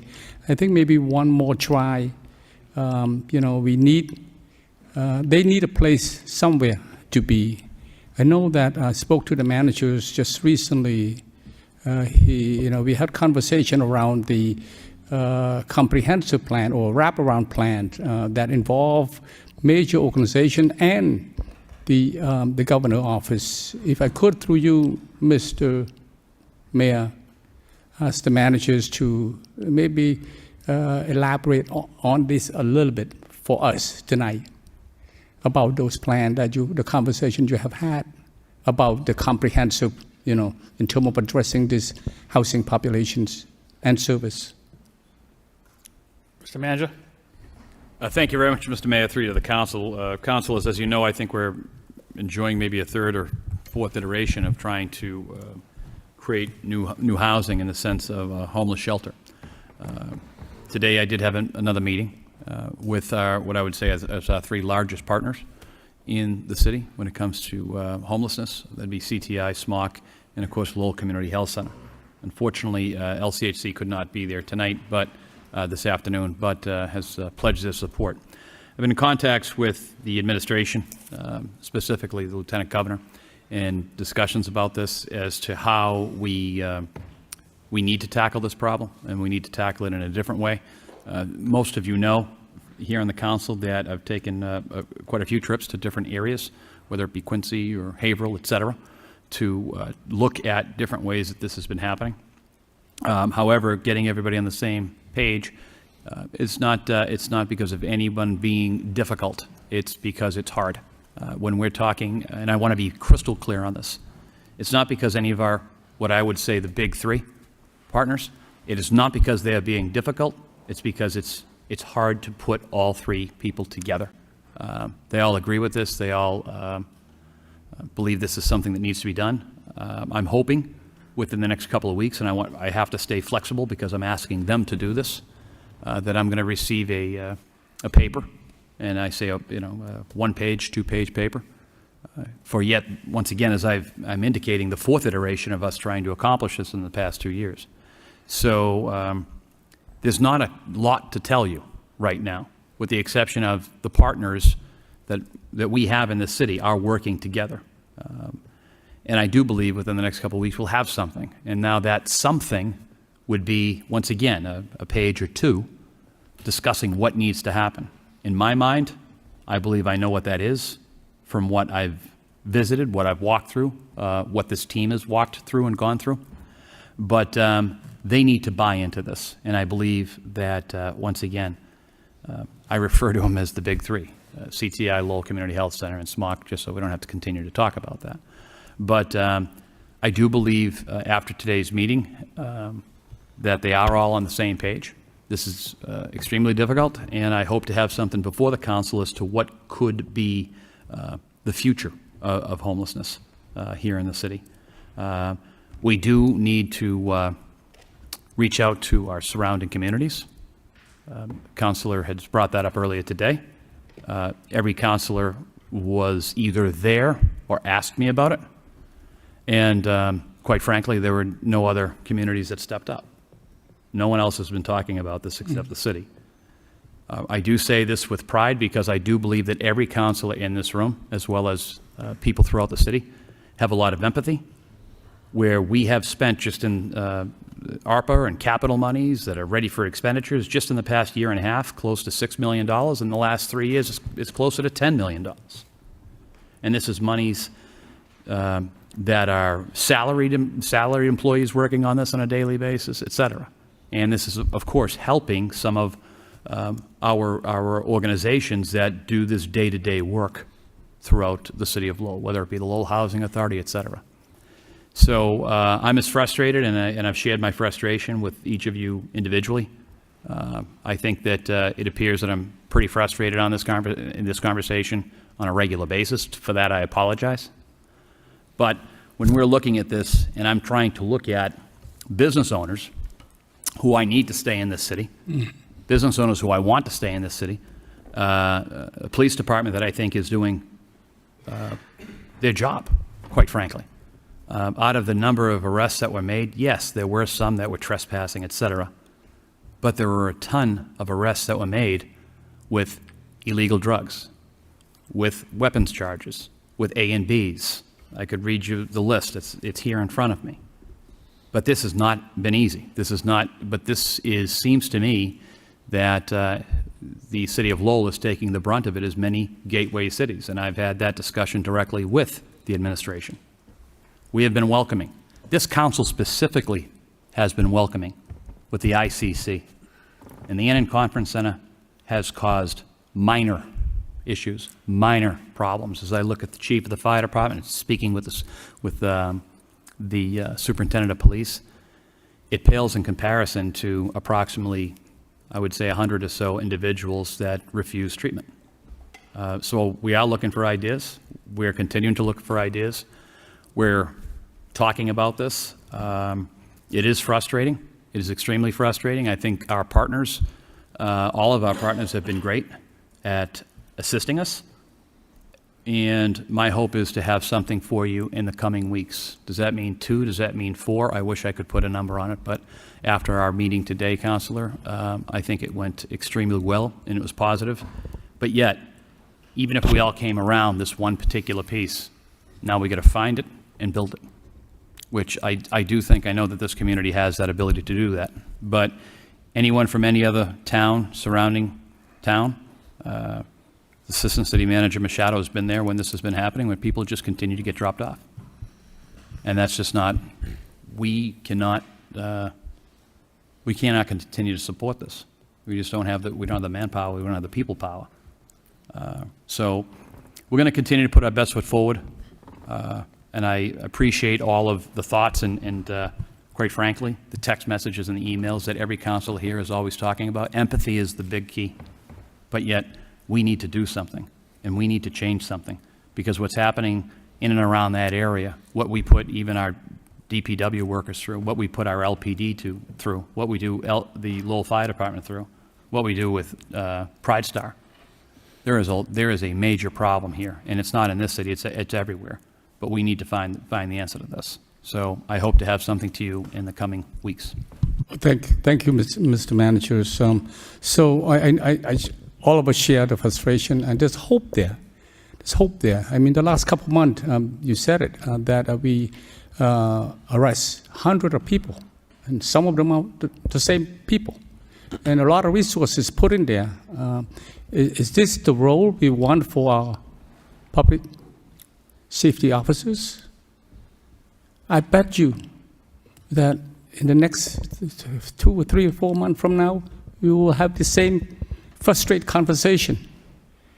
So what I'm asking is that I want to make a substitute motion, Mr. Mayor. Motion is to ask the city managers to work with the big 3, as the manager indicated, including the state delegation and the Commonwealth, to develop a plan for addressing public safety issue in the area impacted by encampment, and to make safe those areas, and to provide service focusing on reducing homelessness. Look, with my motion, with these substitute motions, we can allow the managers to manage a very serious matter that we all committed to resolve. with a comprehensive and a wraparound plan, that the plan that the managers was going to release sometime in the next couple of weeks or so. I know that there's a model, the managers and the managers spoke in this chamber of truths about Father Bill in Quincy. There's a model that works, that is effective. This issue, honestly, this issue is not going to get solved overnight, but there's hope. Hint the substitute motion, Mr. Mayor. By Councilor Noon, second by Councilor Jess. Mr. Mayor, the gist of the motion, we already have an ordinance going. We already had all of this stuff done that this motion is supporting. We asked the manager months ago to do that, everything that this motion does. This motion has, I'm just clarifying what this motion was. This motion has nothing to do with the ordinance or anything. We can move people tomorrow out of there. We don't need an ordinance to move people off of public property. So we could do that tomorrow. And this was more about the students over there and trying to offer services by a certain date and move them away from the kids over there, that somebody went to the bathroom next to the fence, put toilet paper there, threw needles. That was the point of this motion. It was all the other stuff that, with all due respect to Councilor Noon, just put forward, we've already asked the manager to do. So We'll roll call that substitute motion, but it has been seconded. Councilor Belanger. Thank you, Mr. Mayor. I wish to start by thanking the speakers that come down tonight, really some respectful, excellent speakers that came in tonight, and I wish to thank them, as well as Manager Golden and the supreme effort him and his administration has made towards this issue. But as you can see, frustrations are growing, not only because the city has dumped millions of dollars into this issue the last 18 to 24 months, but nothing is being done with the outlying communities, nothing. And it continues that way. When I was on the council in 2014 and 15, same thing. We get everybody's problems, and it's unfortunate. But here's what we have at the South Common. We have a school right there, the STEM Academy, where I got a call last week. I had to go out there, as Councilor Gitchia mentioned, for a de facto bathroom, literally on the school playground with feces and drug paraphernalia that needed a cleanup. We have children in the Bishop Markham that can't use the grounds for athletics and just simple enjoyment to get out of the house. And just tonight, we have a local business that's been an absolute staple down there the last handful of years with a very, very good reputation, considering not renewing their lease in a year from now. You know, South Common, what was a beautiful natural resource center for an amphitheater and athletics, has now completely overrun and become a homeless encampment. And this is not okay. Now, from an outreach perspective, I understand the benefits of centrally locating this population to better serve them with resources. I understand that. But this isn't it. So I do support the motion. I know it's not going to be an easy task, but this needs to be cleaned up. Enough is enough. When the residents have suffered enough, we've heard from them all, it is time for action. Mr. Mayor, through you to the manager, you know, maybe it's time we consider a tent city within the city, an approved grounds. I don't know where. I know we're land poor. I don't have an answer for you. An area where we can relocate them and perhaps put them to one centralized area and perhaps serve them a little better. I don't pretend it's easy, just an idea. You know, and it's only natural that residents and businesses come down to their local officials and voice their opinions. So, absolutely, and it's more than welcome. But we need help, okay? We need help from the courts, okay? It is now time, I think, that the court system starts thinking about involuntary treatment for the chronically mentally ill and the chronically substance abusers who need help. And I'm not talking a 14, 30-day turnstile when they wind up right back in the street. Many, many months, it is time the courts put these people into treatment. No one is talking incarceration. I don't know why we continue to hear that word for an extended period of time. That's where we need help. We're local officials. We're strapped. We can only do so much. But we're going to continue to fight this fight as best we can on a local level, and I intend on supporting the motion tonight. Thank you, Mr. Mayor. Councilor Dakota. Mr. Mayor, roll call on Council Gitchius. I want to say a couple of words first. Everybody else has got a chance to speak, right? That's fine. All right, okay. So, with regards to Council Gitchia's motion, he is dealing with the here and now. And this has been an issue for some time now. I've been to Mr. Hilly's place. It's a phenomenal place to be at, to hang out, just to be at, and I feel for him when he comes up here. And I thank him for having the courage to come here tonight to speak about it. But he is not the only restaurant or business owner in that area that has contacted me personally about this issue. It happened again on Saturday night. And I think we need to address, again, the here and now. I think Councilor Noon's secondary motion is worthy of its own, maybe at a further meeting. But again, there's a situation that's been there, and if this happened at Ship Park, at Calorie Park, there'd be 5,000 people here lining the street, lining the chambers, and demanding action. So why the South Common doesn't get that, I'm not sure, but I would gladly support the second motion that was made, maybe next week or the week after. But I think, for the here and now, Councilor Gitchia's motion, and I appreciate him kicking it off a couple of weeks, because we're going to get the ordinance to us next week, and I'm sure there'll be lively discussion on October 29th. And I think that the time is here and the time is now. So we'll take a roll call on the secondary motion first, Mr. Clerk. So on the substitute motion? Yes. Council Belanger. Yes. Excuse me, hold on, for clarification, are we voting on the amended motion here? Yes. We're voting on Council Noon's motion. To follow Okay. the substitute motion first. Can you read the motion first? And this will replace Councilor Gitchia's motion, Councilor Belanger. We'll start the roll call. It's going- Council Belanger. Well, hold on, Mr. Mayor. This is going to replace Councilor Gitchia's motion? Yes, it's a substitute motion, Council. Mr. Clerk, would you mind reading the motion? Motion by Council Noon, second by Council Just. Motion to have city manager work with partners, both state and federal, to develop a plan to address safety issues in the encampment areas throughout the city. Now, if the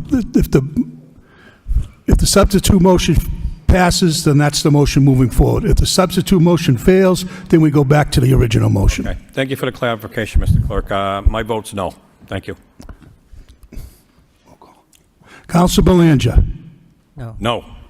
Council Chow. No. Council Dakota. No. Council Gitchia. No.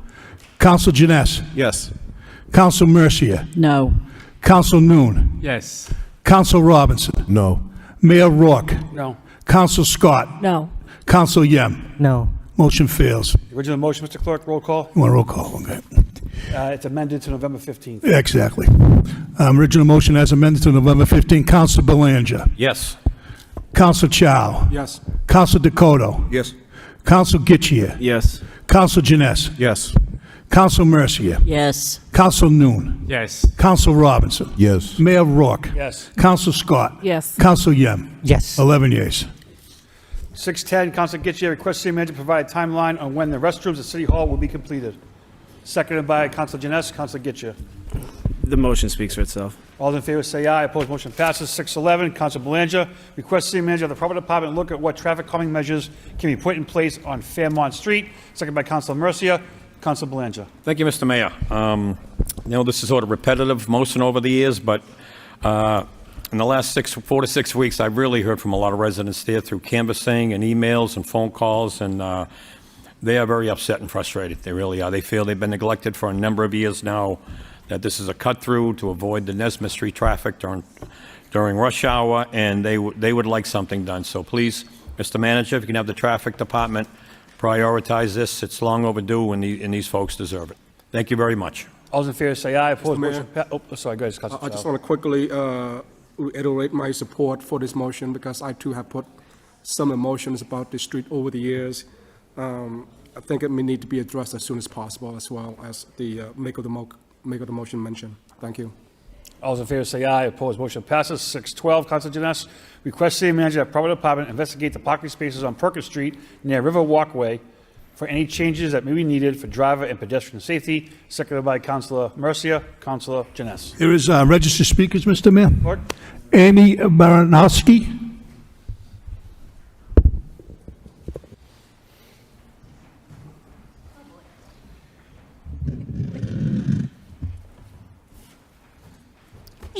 Amy Baranowski, 52 Lawrence Drive, Unit 208.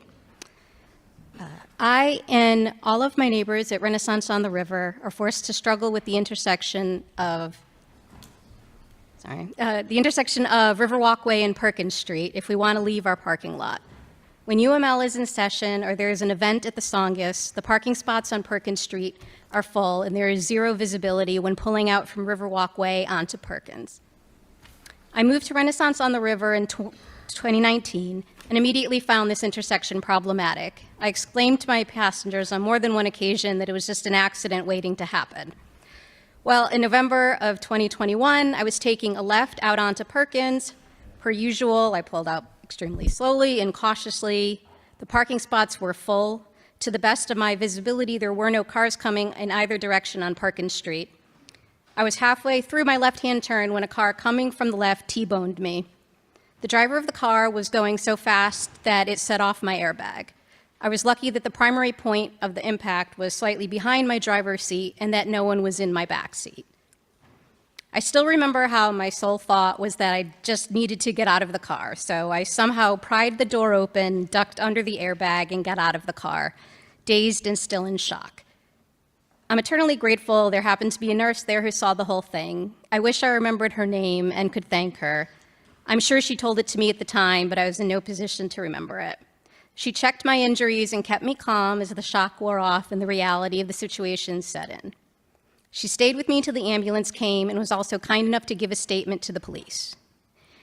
The impact had pushed my back door up into the driver's seat, so I sustained bruises down the side of my back and my thigh. My neck and shoulders were bleeding from the seat belt, and I also had whiplash.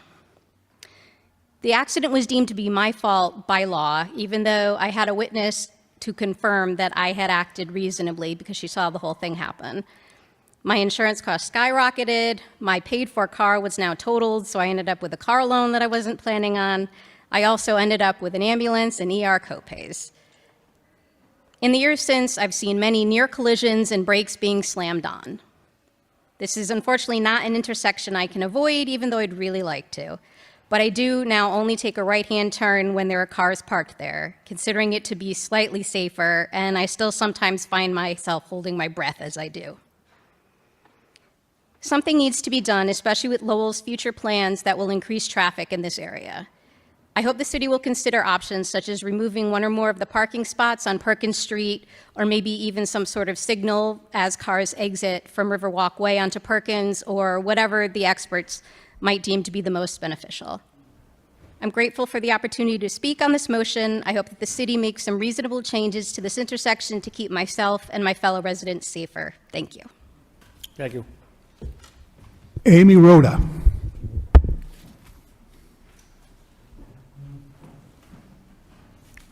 I'd like to thank the council for giving us the opportunity to talk about an issue that impacts the lives of all of the owners and renters at Renaissance on the River, and to particularly thank Councilor Janess for filing this motion.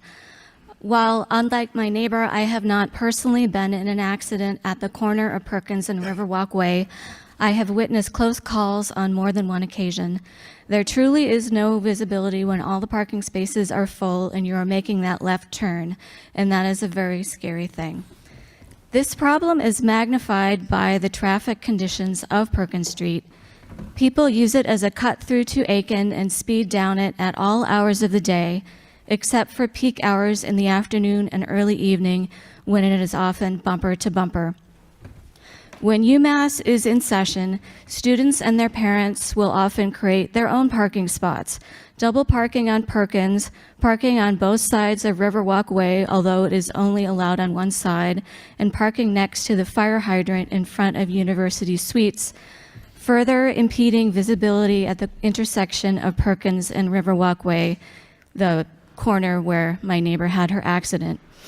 In the short term, removing at least one of the parking spots in front of the Riverhawk Village townhouses would be a huge improvement to the current situation.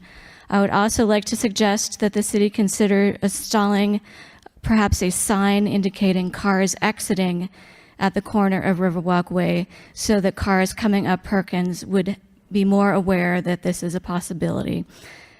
And I hope that the city will continue to explore ways to make this area's 19th century infrastructure better able to accommodate its traffic and parking needs, particularly as the UMass Link project brings more cars to Perkins and the surrounding streets, which are also very narrow. Thank you. Thank you. Kate Ramunda. Good evening. Thank you so much for your time. Like my neighbors, I live at Kate Rwanda at 35 River Walkway, Unit 206. I have lived there for 9 years now and have never once pulled out and been certainly sure that there is not a car coming from either way. Both parking spaces on either side are right at the curb. There is no barrier. There is no room. And coming winter, the snow will come, and honestly, I don't see how fire trucks can get down when there's cars on both sides and snowbanks. In addition, as my neighbor mentioned, the Link project is coming right into our neighborhood, and UMass Lowell has plans to build another dorm right in our parking lot with underground parking structure, which will add a tremendous amount of traffic. And it's going to be a very inconvenient for both all the owners and renters. And it's a very big concern for all of the residents there. Thank you very much. Thank you. Councilor Janess? Thank you, Mr. Mayor. Thank you to all the speakers who came and spoke on this. This is something that has come up before, and I've had discussions. At one point I was told, well, Riverwalk Way isn't really a street, it's more like a driveway, so the rules about parking, that people are allowed to park closer, blah, blah, blah, it's insufficient. I would invite each and every one of you to try to drive out of Riverwalk Way in a small car, not a big SUV, but a small car. If you look at this intersection on Google Earth, or Google Maps, the satellite view, you can see clearly that the road, Perkins Street, as you travel west, has a jog to it right at this intersection, which is just exacerbating the blindness problem. It jogs to the right as you're driving towards Aiken Street, as you're driving towards as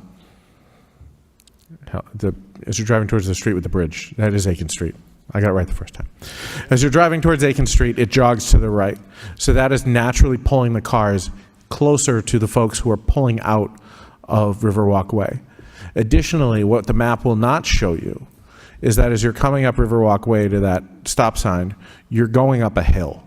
So that increases the difficulty of seeing around that corner. If there's a big SUV or a big pickup truck parked in that last spot, you can't see anything. And as Ms. Baranowski mentioned, there's no other way out. There are hundreds of residents who live in these buildings. The only way in and out is through this intersection. So we need to figure out a way to make it safer. I think the first thing we need to do is delete that first parking spot. That needs to be replaced with a bump out or flex posts or something to keep people from parking there. Because even if you just delete the space, people are just going to park there because, oh, I'm only here for 5 minutes and I'm running in, whatever. No one should be parking there. So if we can do a bump out with flex posts or concrete, that would be great. If we could do a stop sign for the traffic that's coming west on Perkins, that would be great. If we could do a speed bump to get people to slow down, because as you heard, people fly down that street when they're trying to cut the corner to get ahead of 3 cars to get over the bridge quicker. So we got to slow people down. It is a safety issue, and I would appreciate any and all action we can take on this, both short, medium, and long term, to keep this much safer for folks. Thank you. All those in favor say aye. Opposed, motion passes. Moving on to communications from the city manager, 7.1A, Environmental Youth Task Force Composting. Councilor Yem. Thank Thank you, Mr. Mayor. Thank you for the report. And this motion was filed in March 12, 2024. And there's a young man, Tivon Bugua. He was with the Lowell Environmental Youth Task Force. He came and spoke regarding the plan that he was making, urging the council to look into food composting as part of his involvement with the Youth Task Force. And at the time, it was referred to the joint subcommittee, food, environmental and youth subcommittee, but the meeting never happened. And this moment, I like to urge the city to look into it. And I know by 2030, we have to do a food composting requirement by the state. Other cities and towns have providing food composting. So I'm urging the city to look at different cities and towns and how they do it. There's a company who also provide this kind of services to all cities and towns around us. So thank you so much. Motion response B, emergency plug tools. Councilor Janess. Thank you, Mr. Mayor. Just thank you to the administration for getting back to me on this. I appreciate knowing that the chief is on top of this and his team's putting together a plan. EVs and hybrids certainly present a new set of challenges for the fire department and all the other public safety first responders in this city. And I know it's a lot of work, and I appreciate that they're figuring it out for the benefit of all of us. So thank you. Motion response C, motion detection lights. Councilors Belanger and Mercia. Councilor Mercia. Thank you, Mr. Mayor. This is a great first step to allow lighting in alleyways, although I know that we don't have the funding to do that, but the building owners are allowed to do that, which I think would be only for the public safety of the area there, so that it would probably be a deterrent so that people wouldn't be thinking of dumping trash and debris there for fear that someone would be looking out the window and see who they are. So it seems that the DPD staff can work on an ordinance language. So I'll wait to see, maybe this is possible that we could have that. And I'd like to defer this with my colleague, because this was a dual motion. I can't decide that by myself. But if my colleague would want an ordinance, I would support starting something right there. Councilor Belanger. Thank you. Thank you very much, Mr. Mayor. I do wish to thank DPD for a very in-depth response on a pretty complex motion, I might add. To add within the downtown business district and throughout the neighborhoods a lighting initiative, a solar-powered, motion detected, in order to create some more vibrance and safety. And it was a well-thought-out motion response, and I thank them again. But that was included is several ordinances, little small examples, some other cities and towns throughout the region and the country. Very informative. So I would like to support Councilor Mercia's idea as to DPD to start crafting a proposal to get this off the ground. I mean, it's not something I think we can fund, but it's a pretty inexpensive gesture that I think goes a long way throughout the downtown. So I would like to see a proposal crafted and then proposed back here to the council. So thank you very much, Mr. Mayor. Motion response D, letter to the state delegation concerning double poles by Councilor Scott. Thank you, Mr. Mayor. I'm sure Council Lady is very happy seeing this, watching from home right now. So obviously the idea is that there should be a timeline imposed for these poles to be removed. Some of them have been in the city for many, many years with no real repercussions at all, and it has to change at the state level. Some of them block pedestrian access because there's two of them placed right next to each other, so it's, you know, an impediment for people getting by, and they're just very unsightly. So I'm glad to see this moving forward. Thank you. Need a motion to accept the place on file by Councilor. Oh, sorry, Councilor. Thank you, Mr. Mayor. I just want to say, this is a letter that was compiled and composed to dear members of the Massachusetts State Delegation I don't know who wrote this letter. Was it you? God bless you. But this was beautifully said. Very, very elegantly said. I'm very impressed by that. That was me, Councilor Mercier. That's right, yeah. The motion to accept the place on file by Councilor Mercier, second by Councilor Getchia. All in favor, say aye. Opposed, motion passes. 7.2, communication. City manager requests approval of out-of-state travel, DPD. Motion to adopt by Councilor Noon, second by Councilor Yem. Roll call. Councilor Belanger. Yes.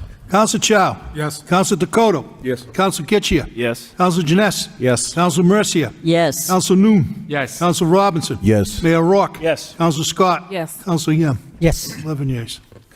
Councilor Getchia, Can we bundle 8-1 to 8-4, please? second by Councilor Noon. Yes. To bundle, votes from the same manager. 8.1, subject expense 60K, FY25 municipal road safety grant, Lowell Police Department. 8.2, vote to declare 256 Branch Street surplus and available for sale. 8.3, declare 777 Merrimack Street surplus and available for sale. And 8.4, transfer $250,000 for infrastructure improvements. Vote to approve by Councilor Dakota, second by Councilor Noon. Roll call. Roll call, yeah. Councilor Belanger. Yes. Councilor Chow.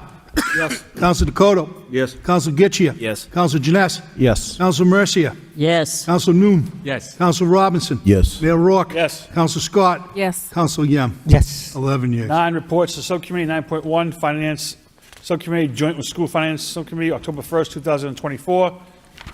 Who's up? Councilor Scott. That's me. A little bit long, but we'll try to abbreviate it. So the Joint Finance Subcommittee meeting met between the Lowell City Council and the Lowell School Committee on Tuesday, October 1st. The meeting was called to order at 5:30 p.m. and present on the roll call were myself and Councilor Dakota. Present from the School Committee Finance Subcommittee were Chairman Fred Bahu and committee members Dave Conway and Connie Martin. Also present at the meeting were Connor Baldwin, CFO, Austin Ball, Assistant CFO, Kelly Oakes, our City Auditor, and from the schools, the School Superintendent Liam Skinner, and the new Assistant Superintendent for Finance, Dr. Derek Pinto.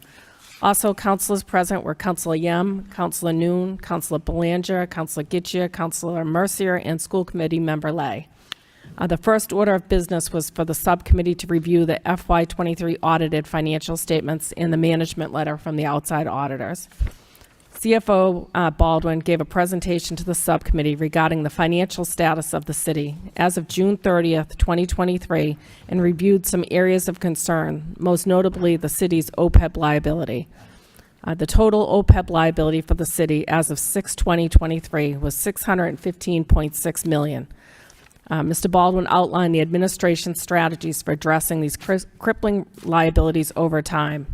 From both the management letter from Powers and Sullivan, as well as directed audit commissioned by the new superintendent of schools, several areas of concern and management control over budget and payroll in the school department were discussed. The new school manager, Dr. Pinto, gave an update to the committee on his plan to correct several of the areas. As Mr. Baldwin noted, they have been meeting regularly with the City Hall finance team.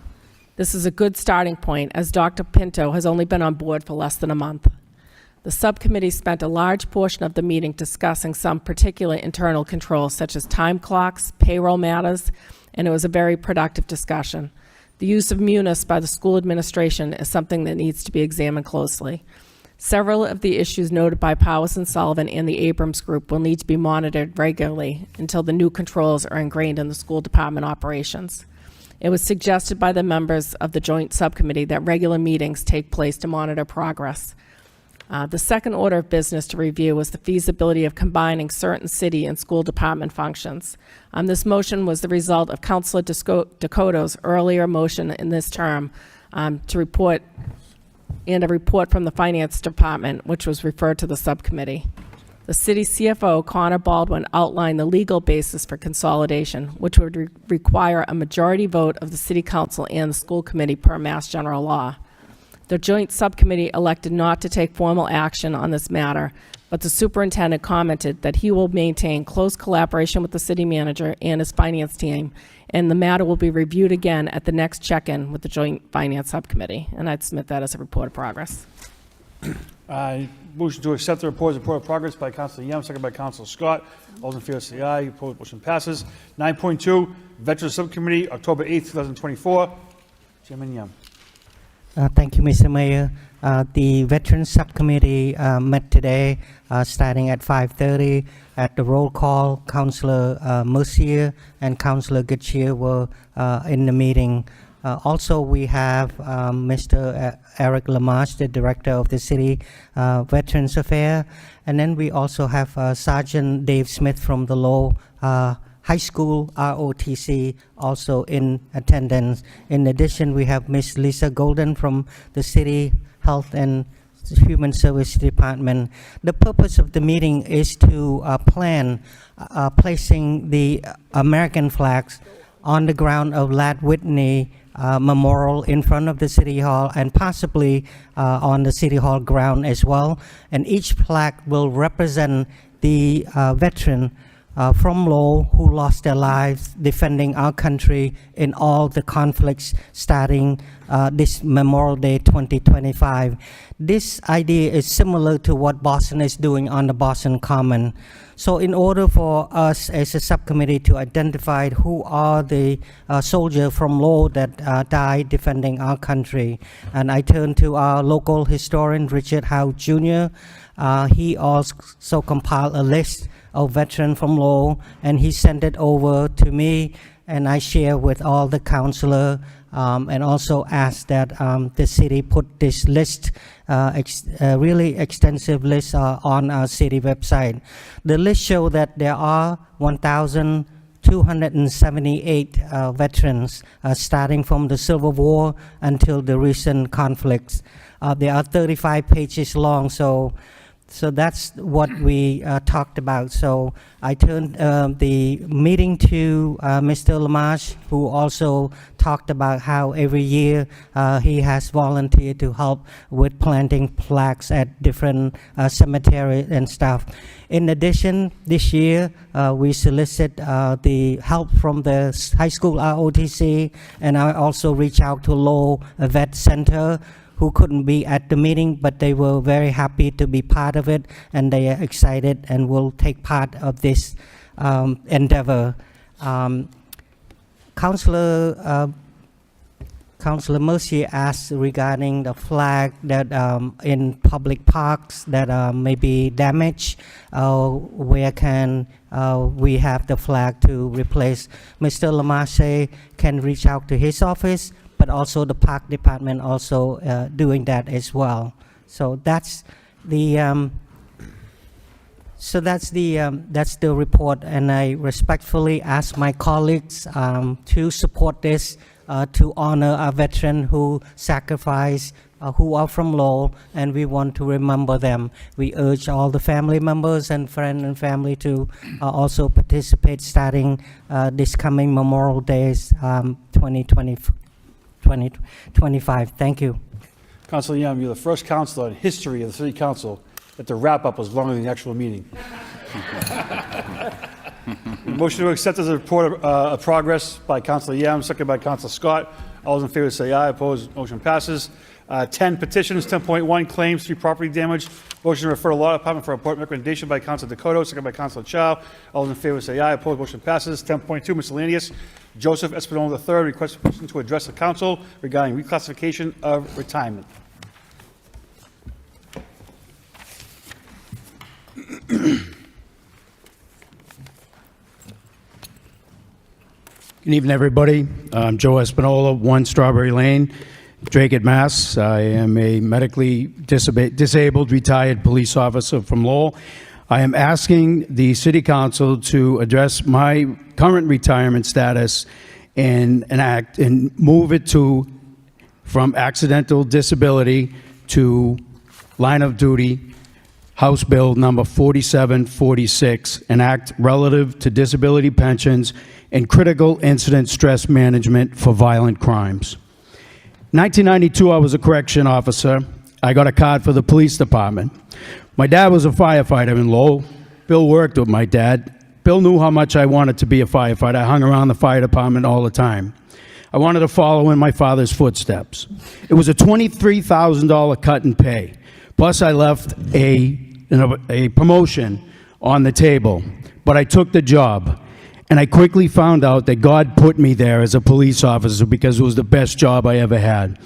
Less than 1 year out of the academy, October of 1994, as I was chasing somebody down to Varnum Ave with 2 additional cruisers, the person we were chasing, the suspect, was able to elude the 2 cruisers in front of me. I was able to follow him down Varnum Ave. He stopped quickly. I apologize. It was 30 years ago on Friday night. He stopped quickly. My cruiser, I hit my brakes. The cruiser spun around. The last thing I remember is seeing headlights, hearing a crash, and waking up in the hospital, surrounded by first responders and doctors. I ended up having 3 surgeries, 2 on my knees, 1 on my right shoulder. I was out of work for about 10 months. I had worked every single time, every single chance I could get to make up for that $23,000 pay cut. I was on the road every day. I worked every detail, every overtime that I could. I was actually accused of working 2 details at once sometimes. I was always out on the street. They wanted to retire me.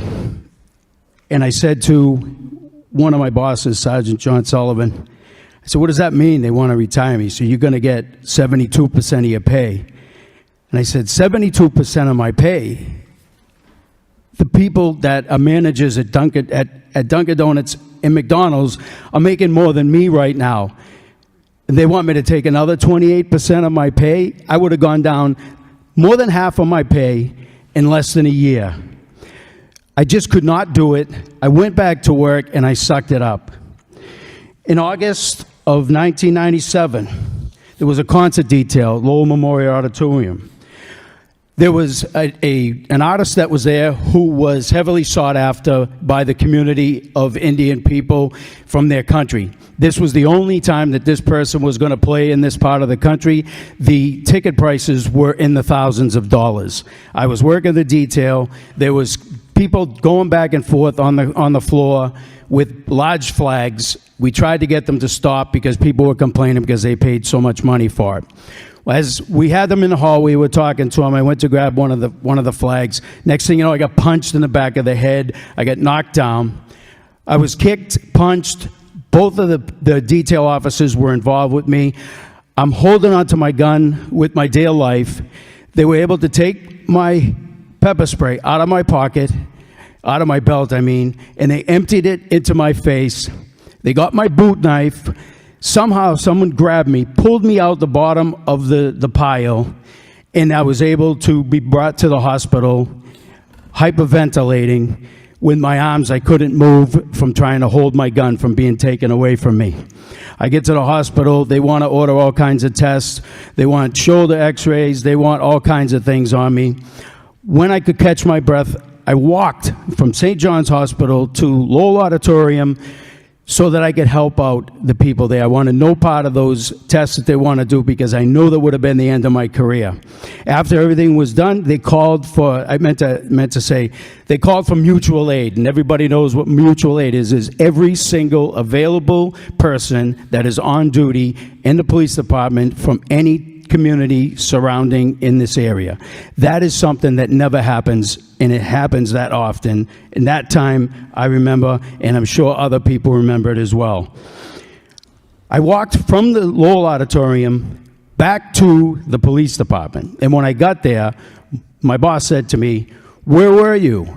Where have you been?" I said, "Went back to the auditorium. The doctors are calling you from the hospital. They want to know what happened to you." I said, "I'm all set." I walked home.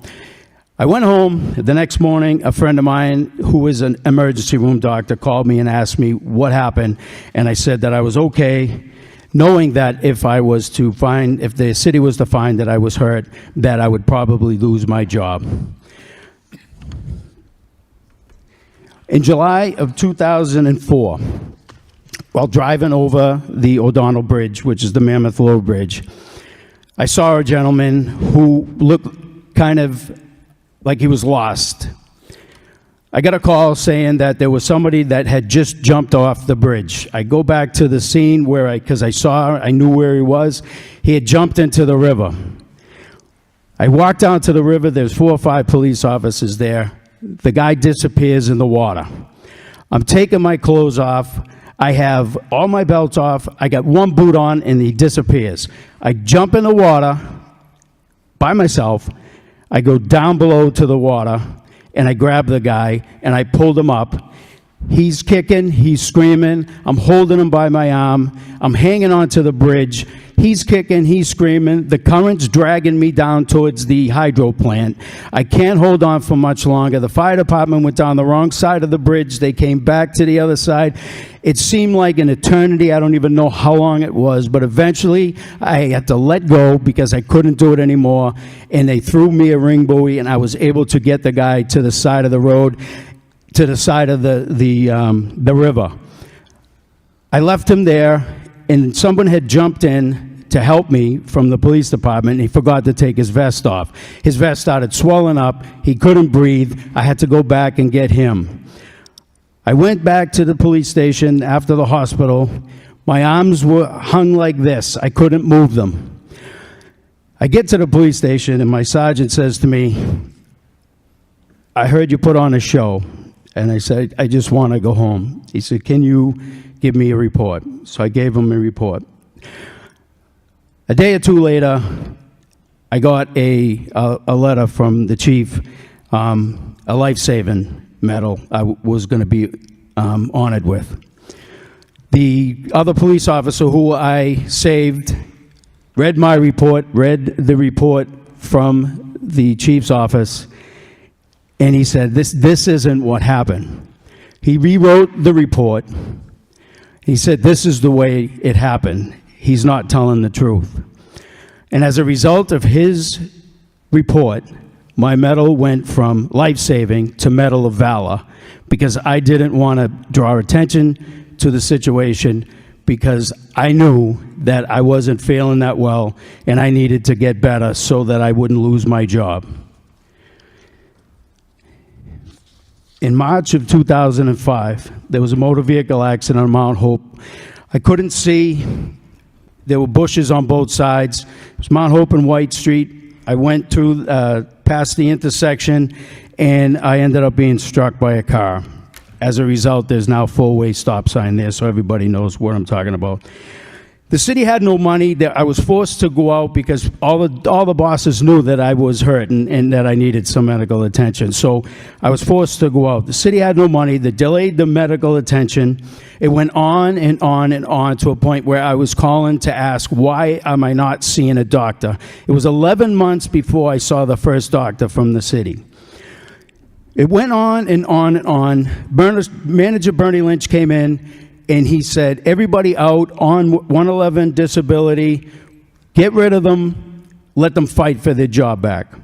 So next thing you know, I'm down in front of the retirement board with not having any medical attention to speak of. I had a surgery, but it was delayed, and them telling me that they were going to retire me. And I said, I don't want to be retired. Well, we're going to have to, because you can't work anymore. I said, I don't want to retire. I'm going to fight it, as I told the doctor that the city had hired, because they had to move all their doctors out of the city that they had because they owed them doctors money. So they got new people in. He said, I'm going to force you to retire. I said, you're offering me this much money for the rest of my life, and I'm telling you I don't want it. Do you find something wrong with this picture? I just want to get fixed, and I want to go back to work. I said, I'm going to fight it. I get up, and I walked out. I was met at the door by Chief LaValle, and Chief LaValle told me, we just need you to get better on your own time. We'll get you the surgery. Don't fight it. You'll have to go to if you have to go to the academy again, you won't have to do the physical fitness. You just learn how to do the books and the laws again. And I've done everything for this city. I've left my blood, my sweat, and my tears out on that street. Chief LaValle means a lot to me, and I've done everything that those people asked me to since the day I walked in that door. I am probably one of the most highly trained police officer that department has ever seen. I've gone to trainings around the country. I represented the city of Lowell at the Olympics in 1996. I've been trained internationally. I've been trained by the FBI. And it's funny that you're talking about things today. We developed a plan to clean up the North Common and find places for those people and to get rid of the drugs. 3 people. We developed a plan, and we did it because the chief gave us the tools to do it, and at the end of the summer, the people were having cookouts in the outfield. I have training all over the place. I was unable to get my surgery because as soon as I walked out that door, nobody cared about me at all. Nobody. I couldn't get in touch with the claims lady so that she could get in touch with me. She would avoid me when I was walking down to the office. I would have to chase her into the back room. She hung up on me. When I realized that it was impossible and I knew that I was not going to be able to get the attention I needed from her, I had to come up with another plan. So I started saving my money so that I could cover the medical expenses, the deductibles that I had to pay because the city wasn't going to pay it. And I couldn't take that money away from my family because my wife was working 2 jobs. I was able to get in touch with a doctor in Boston from a friend of mine that he had just did surgery. And I was involved in a trial. And I was the 5th person in the world to have this surgery. It went from 1 in 5 in the world to they do 3, 4 a day right at Mass General right now. I was able to come back. I got cleared medically. I was going to do my physical fitness. COVID happened. It shut down for 2 years. I'm calling. State's not open. Nobody's available. I finally, 2 years plus later, I get in touch with somebody. She says, let me find out what happened. She calls me back about a month or so later, and she tells me that my case was closed. I'm the new case manager. I said, well, why was my case closed? Well, we called the city, and we seen what was up with it, and between everybody, they just said, well, just close it. So I said, well, what do I do now? So you have to start over. So I had to start over from square one, go through all of the medical stuff again, go through all of the things that I had already done. I had done more hoops, different chiefs, more different rules that they had to set for me. Now Chief LaValle's gone, Chief Taylor's gone. Nobody remembers the agreement we had. Now I'm left out there by myself, even more floundering on the sidewalk. I passed the physical, I passed the medical, and this past June, I was supposed to go do the physical fitness test. They gave me a PAT test. I said, I completed it, but I didn't get the time. And I said, well, what is the time? And they told me, and I says, well, what is the adjusted time according to my age? He says, there's no adjusted time for your age. Everything else is adjusted towards Cooper standards, but not this. So I said, well, how come this isn't? It doesn't matter. 18 to whatever, you have to pass it at this certain time. Now, I completed the physical fitness obstacle course, but I didn't do it in the time allotted. I'm 59. I'm not 18 years old. I'm a 59-year-old man who has been run over by a car and dragged down Varnum Ave with 10 surgeries to put me back together so that I could go back to work to the job that I love that was taken away from me without my planning. I fought my way, like some people in this room. I went to a vocational high school. I fought my way, paid my own way. I graduated with 2 undergrads and a master's degree. I chose the City of Lowell Police Department as my career. And a handful of people chose my career for me, threw me out the door, never to be seen again. No one calls me back. And on the way out the door, they take my pay by $75,000. $75,000. I go from $127,000 the year that I'm working, the last year, to $48,000. Fast forward to now. I've done everything that I can. I've even applied to other jobs. I also have a construction background. A lot of people, you know that. I have a health background. I have a hazardous waste background. I am a mold. I have licenses in mold. I have licenses in air quality. I have licenses in lead paint. I have licenses in everything. I have asked everybody, from one chief to another, to one administration to another, just somewhere. I can't live on these conditions anymore. I have the salary is nothing to speak of. And people say, well, why don't you just go get a side job, working at Walmart? I appreciate all of the career counseling that I get from people around. But the last time I listened to people about my career, I ended up being here in front of you talking about how my career was ended without my consideration. I've tried everything. I've applied for jobs. I haven't got the jobs. And it was very, very trying for me. I have had more ups and downs in dealing with this. I dealt with the pain by drinking alcohol. Then the pain became more. I drank more alcohol. Then I ended up getting heartbroken for what people were doing to me, people that I knew, people that I had worked side by side with, that I've grown up with, that I've known for most of my life. The things that were happening to me, I drank more. Now I start thinking about all the things that I've been through. I think about getting hit by a car. I think about almost dying on the bridge when the National Park director guy, the National Park police officer told me if I had gone down 2 more feet in the water when I grabbed him, they would have been emptying the canal to pick me out of the hydro plant. They never would have found me again. I have tried to put my life back together. I put myself in a hospital from my PTSD, from my drinking for pain, drinking for heartache.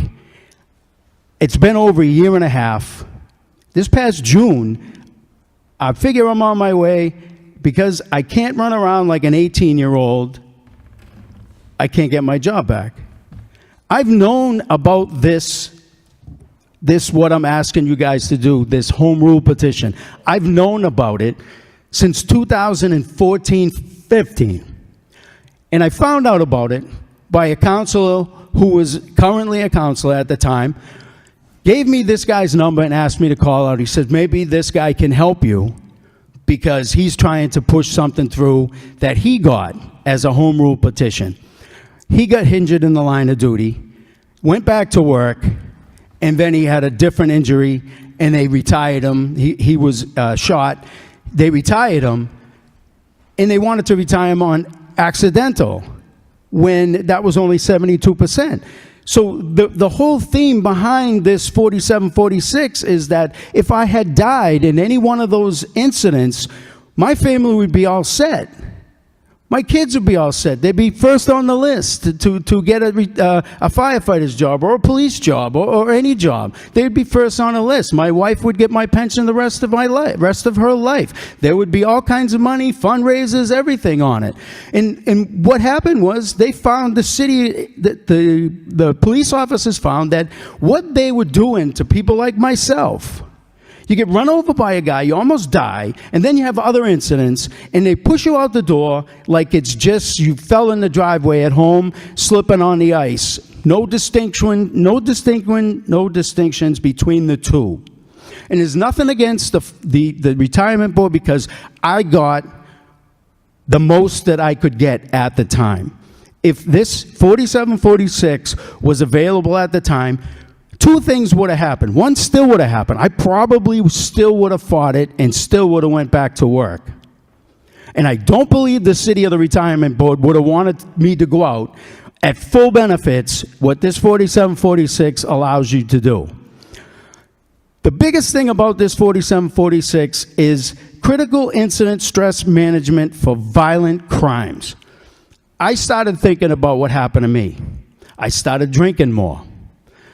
I started thinking about why people were doing what they were doing to me. I started drinking more. I started thinking about the incidents that happened to me. I started driving across the bridge and shaking. I started thinking about different things that happened to me over the time. I started thinking about not being able to go down Townsend Ave as a cutoff to my house because I saw my friend's father get hit by a car on the boulevard on the top of Townsend Ave on Varnum Ave. His shoes were left on the ground. His dog went back, got his family, and found out who he was. He passed away. I had to tell the kid. A few months later, down on Townsend Ave, I get a call for a loud noise in the basement from an elderly lady. I go down to the basement with her. Her son was down in the basement. He had taken a shotgun, put it to his head, and pulled the trigger. A couple of weeks later, I get a call that a man lit himself on fire. I go down to Townsend Ave, right across the street where the guy committed suicide across the street. Here's a guy standing in front of me, on fire. His skin, his clothes, everything is dripping down him. I take him and I walk him into the house. And I walk him down the hallway and I put him in the shower and I rinse him off with cold water. I don't even know if that hurt. He didn't make it. It's not a point.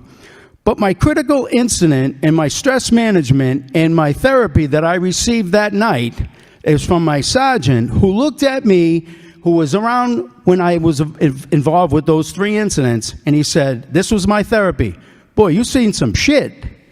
I said, "Yeah, I have. I got to leave early in the morning. Can you get the report to me?" I'm not looking to break the bank here. I'm not looking for anything that shouldn't be given to me. Everybody that I talk to, I'll set you up with this person. I'll have you talk to this person. I'll have you talk to this person. It's going to crush the retirement board. They have a plan to be solvent. Well, the retirement board, last year, the retirement board made 3.5% more than what they had projected at 7%. Over 39 years, they are about 4% higher. They projected 7% for this year. The market is performing at 14% plus right now, so they're doubling the morning. So even if all of these incidents happen and the crowd rushes the stage for this 47, 46, which I heavily doubt, the plan of being solvent at the end of the day is not going to be affected by anything that happens to me. And one thing that should be reminded to everybody is that this is for me only. It's not for everybody. This is home rule to ask me. It has my name, Joseph Espinola, my family members, my wife. Any changes to that has to come back to you and back to the State House. This isn't a rush.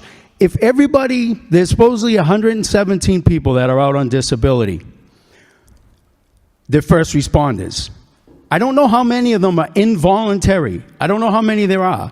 But I know how many of them were run over by a car and dragged and knocked unconscious. I still don't know what's going to happen to my head when I get knocked unconscious. And it should be noted, the person who did this to me, he pled out to 3 to 5. He served 4 years and 2 months. That is something. So he definitely was a bad guy. I'm asking for everybody's compassion. No one ever says, geez, what about Joe Espinola? What can we do for him? I've given everything. I've given everything. I've left everything. I've bled on just about every street in this city. I've not gone away. I'm still part of the programs and the volunteer stuff that I did when I was a police officer 15 years ago, because that means something to me. I've offered to start positions. I've been now being trained. Some people in the room know some people that I'm close with. I've been trained to do critical incident stress management. I've been trained to do peer support. I've been trained to do peer support groups. I've been trained, and I keep getting trained as much as I can. I want to go to school to get my therapist license so that I can help other first responders. I offered to even start a program for the city. I will take the job I will even write the grants, because I've written grants, managed grants for the city of Lowell in the past. I would even write the grants to cover my salary. I'm still up here, talking in front of you guys. I have many degrees. This allows me to go somewhere else. It is clear that the city of Lowell and the police department do not want me. They have no need for me to work anywhere. But I need somebody to take these shackles and chains off of me. My wife dies, I am screwed, because I can't go to work anywhere. I'm not asking not to work. I'm asking to work. Just for the heck of it, the other day I looked at my salary. My salary has gone up $10,000 in 15 years. That's about 1.5%. The city can't manage its bills on 1.5%. How do you expect me to work on 1.5%? My pay went up $10,000. Some people have gotten raises in 1 year more than that. People are worrying about my 28% that I'm going to get increased in my stipend. 28%, it's only for 5 years. It gets pulled back 20% because it can only be 80% when I turn 65. So it's not forever. It just, to me, it allows me to go and do something. I want to give back. I want to help first responders. I want to help people that work for cities. I want to get them before they get to a point where it's not healthy for them. And I need to go to school. I need to get benefits. Some of these benefits, some of these incidences that are in this law, 4746, allow me to get special benefits from the state and the federal government. Critical incident is big right now. I don't know if everybody knows this. You know that there's a line of duty problem with police officers getting shot. Do you know last year, suicide has overcome line of duty deaths for police department, and the fire department is catching up to them too. I'm not asking for anything special other than just take these chains off of me. I get $2.95 per day for each of my kids. $2.95, that's for everything. A migrant that comes to this country gets $60+ per day. A family of 5, it's over $110,000 a year just for food. My $10,000 that I got for a raise was just wiped away by my health insurance that I had to pay. So it Mr. just... Mayor, this is quite lengthy, and we do kind of get the point, so are we gonna... I don't mean disrespect. No, I'm just asking for some compassion and somebody to think of me instead of what it's going to do to everybody else, because this is just me. I don't know how many other people have been run over and sent in a concussion and sent to the hospital. So I'm asking the council to please consider voting in favor of allowing a home rule petition. I've already asked the delegation. They said they would put it forward if it comes out of here. A home rule petition for me to be included in House number 4746. Thank you. Thank you very much. So, Mr. Solicitor, what's the call on this?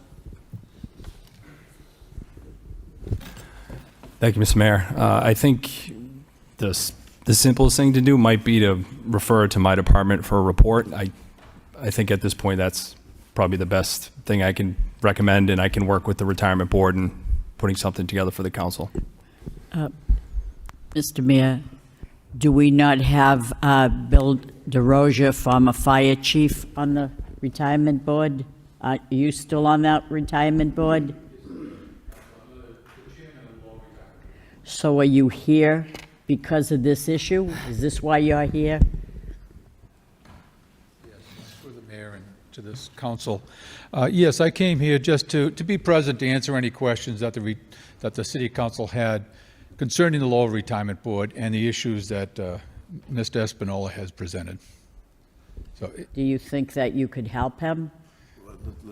I think, So Mr. Mayor, can I make the motion to I have a refer this point to of order? the law Can we department, just please? refer- So there's a motion to send it to the law department, Yes, please. seconded by Councilor Yem. All those in favor say aye. Opposed, motion passes. Thank you, Mr. DeRoches. Thank you, Mr. Espinola. 11, announcements. Any announcements? Councilor Robinson? Thank you. I would like to announce, and first, I would like to thank, actually, Assistant Manager Melissa DeRoches, Case, Youth Build, the administration. I was able to attend Saturday the event, the pilot program, so to say, down at the Riverwalk in Centerville. And I mean, the weather couldn't have been more perfect, but I honestly have to say, I have never seen that area look as good. Thank you to whoever got that prepared, and walking around, talking to people that were down there enjoying that space. I think you really have something special over in that district. Great ideas were getting bounced back and forth as to what people envisioned down in that space, and I would like to invite all my colleagues and the public, if you get an opportunity, please, right when you come over Perkins Street Bridge, take that sharp right. And that space right there is amazing. I think if in the springtime we really look at really activating that spot, the views of the river, it's an oasis in the middle of a city, and I think a lot of people enjoyed it. So thank you to everyone that made that possible. Thank you. Mr. Roches, speaking of devil. Thank you, Mr. Mayor. I have two announcements. The first one, this Thursday, October 10th, 5 p.m., Open Lowell is hosting an event at Tijuana Grill to celebrate Hispanic Heritage Month. The public is invited. Obviously, the council is invited. It's open to everybody. So that's the first announcement.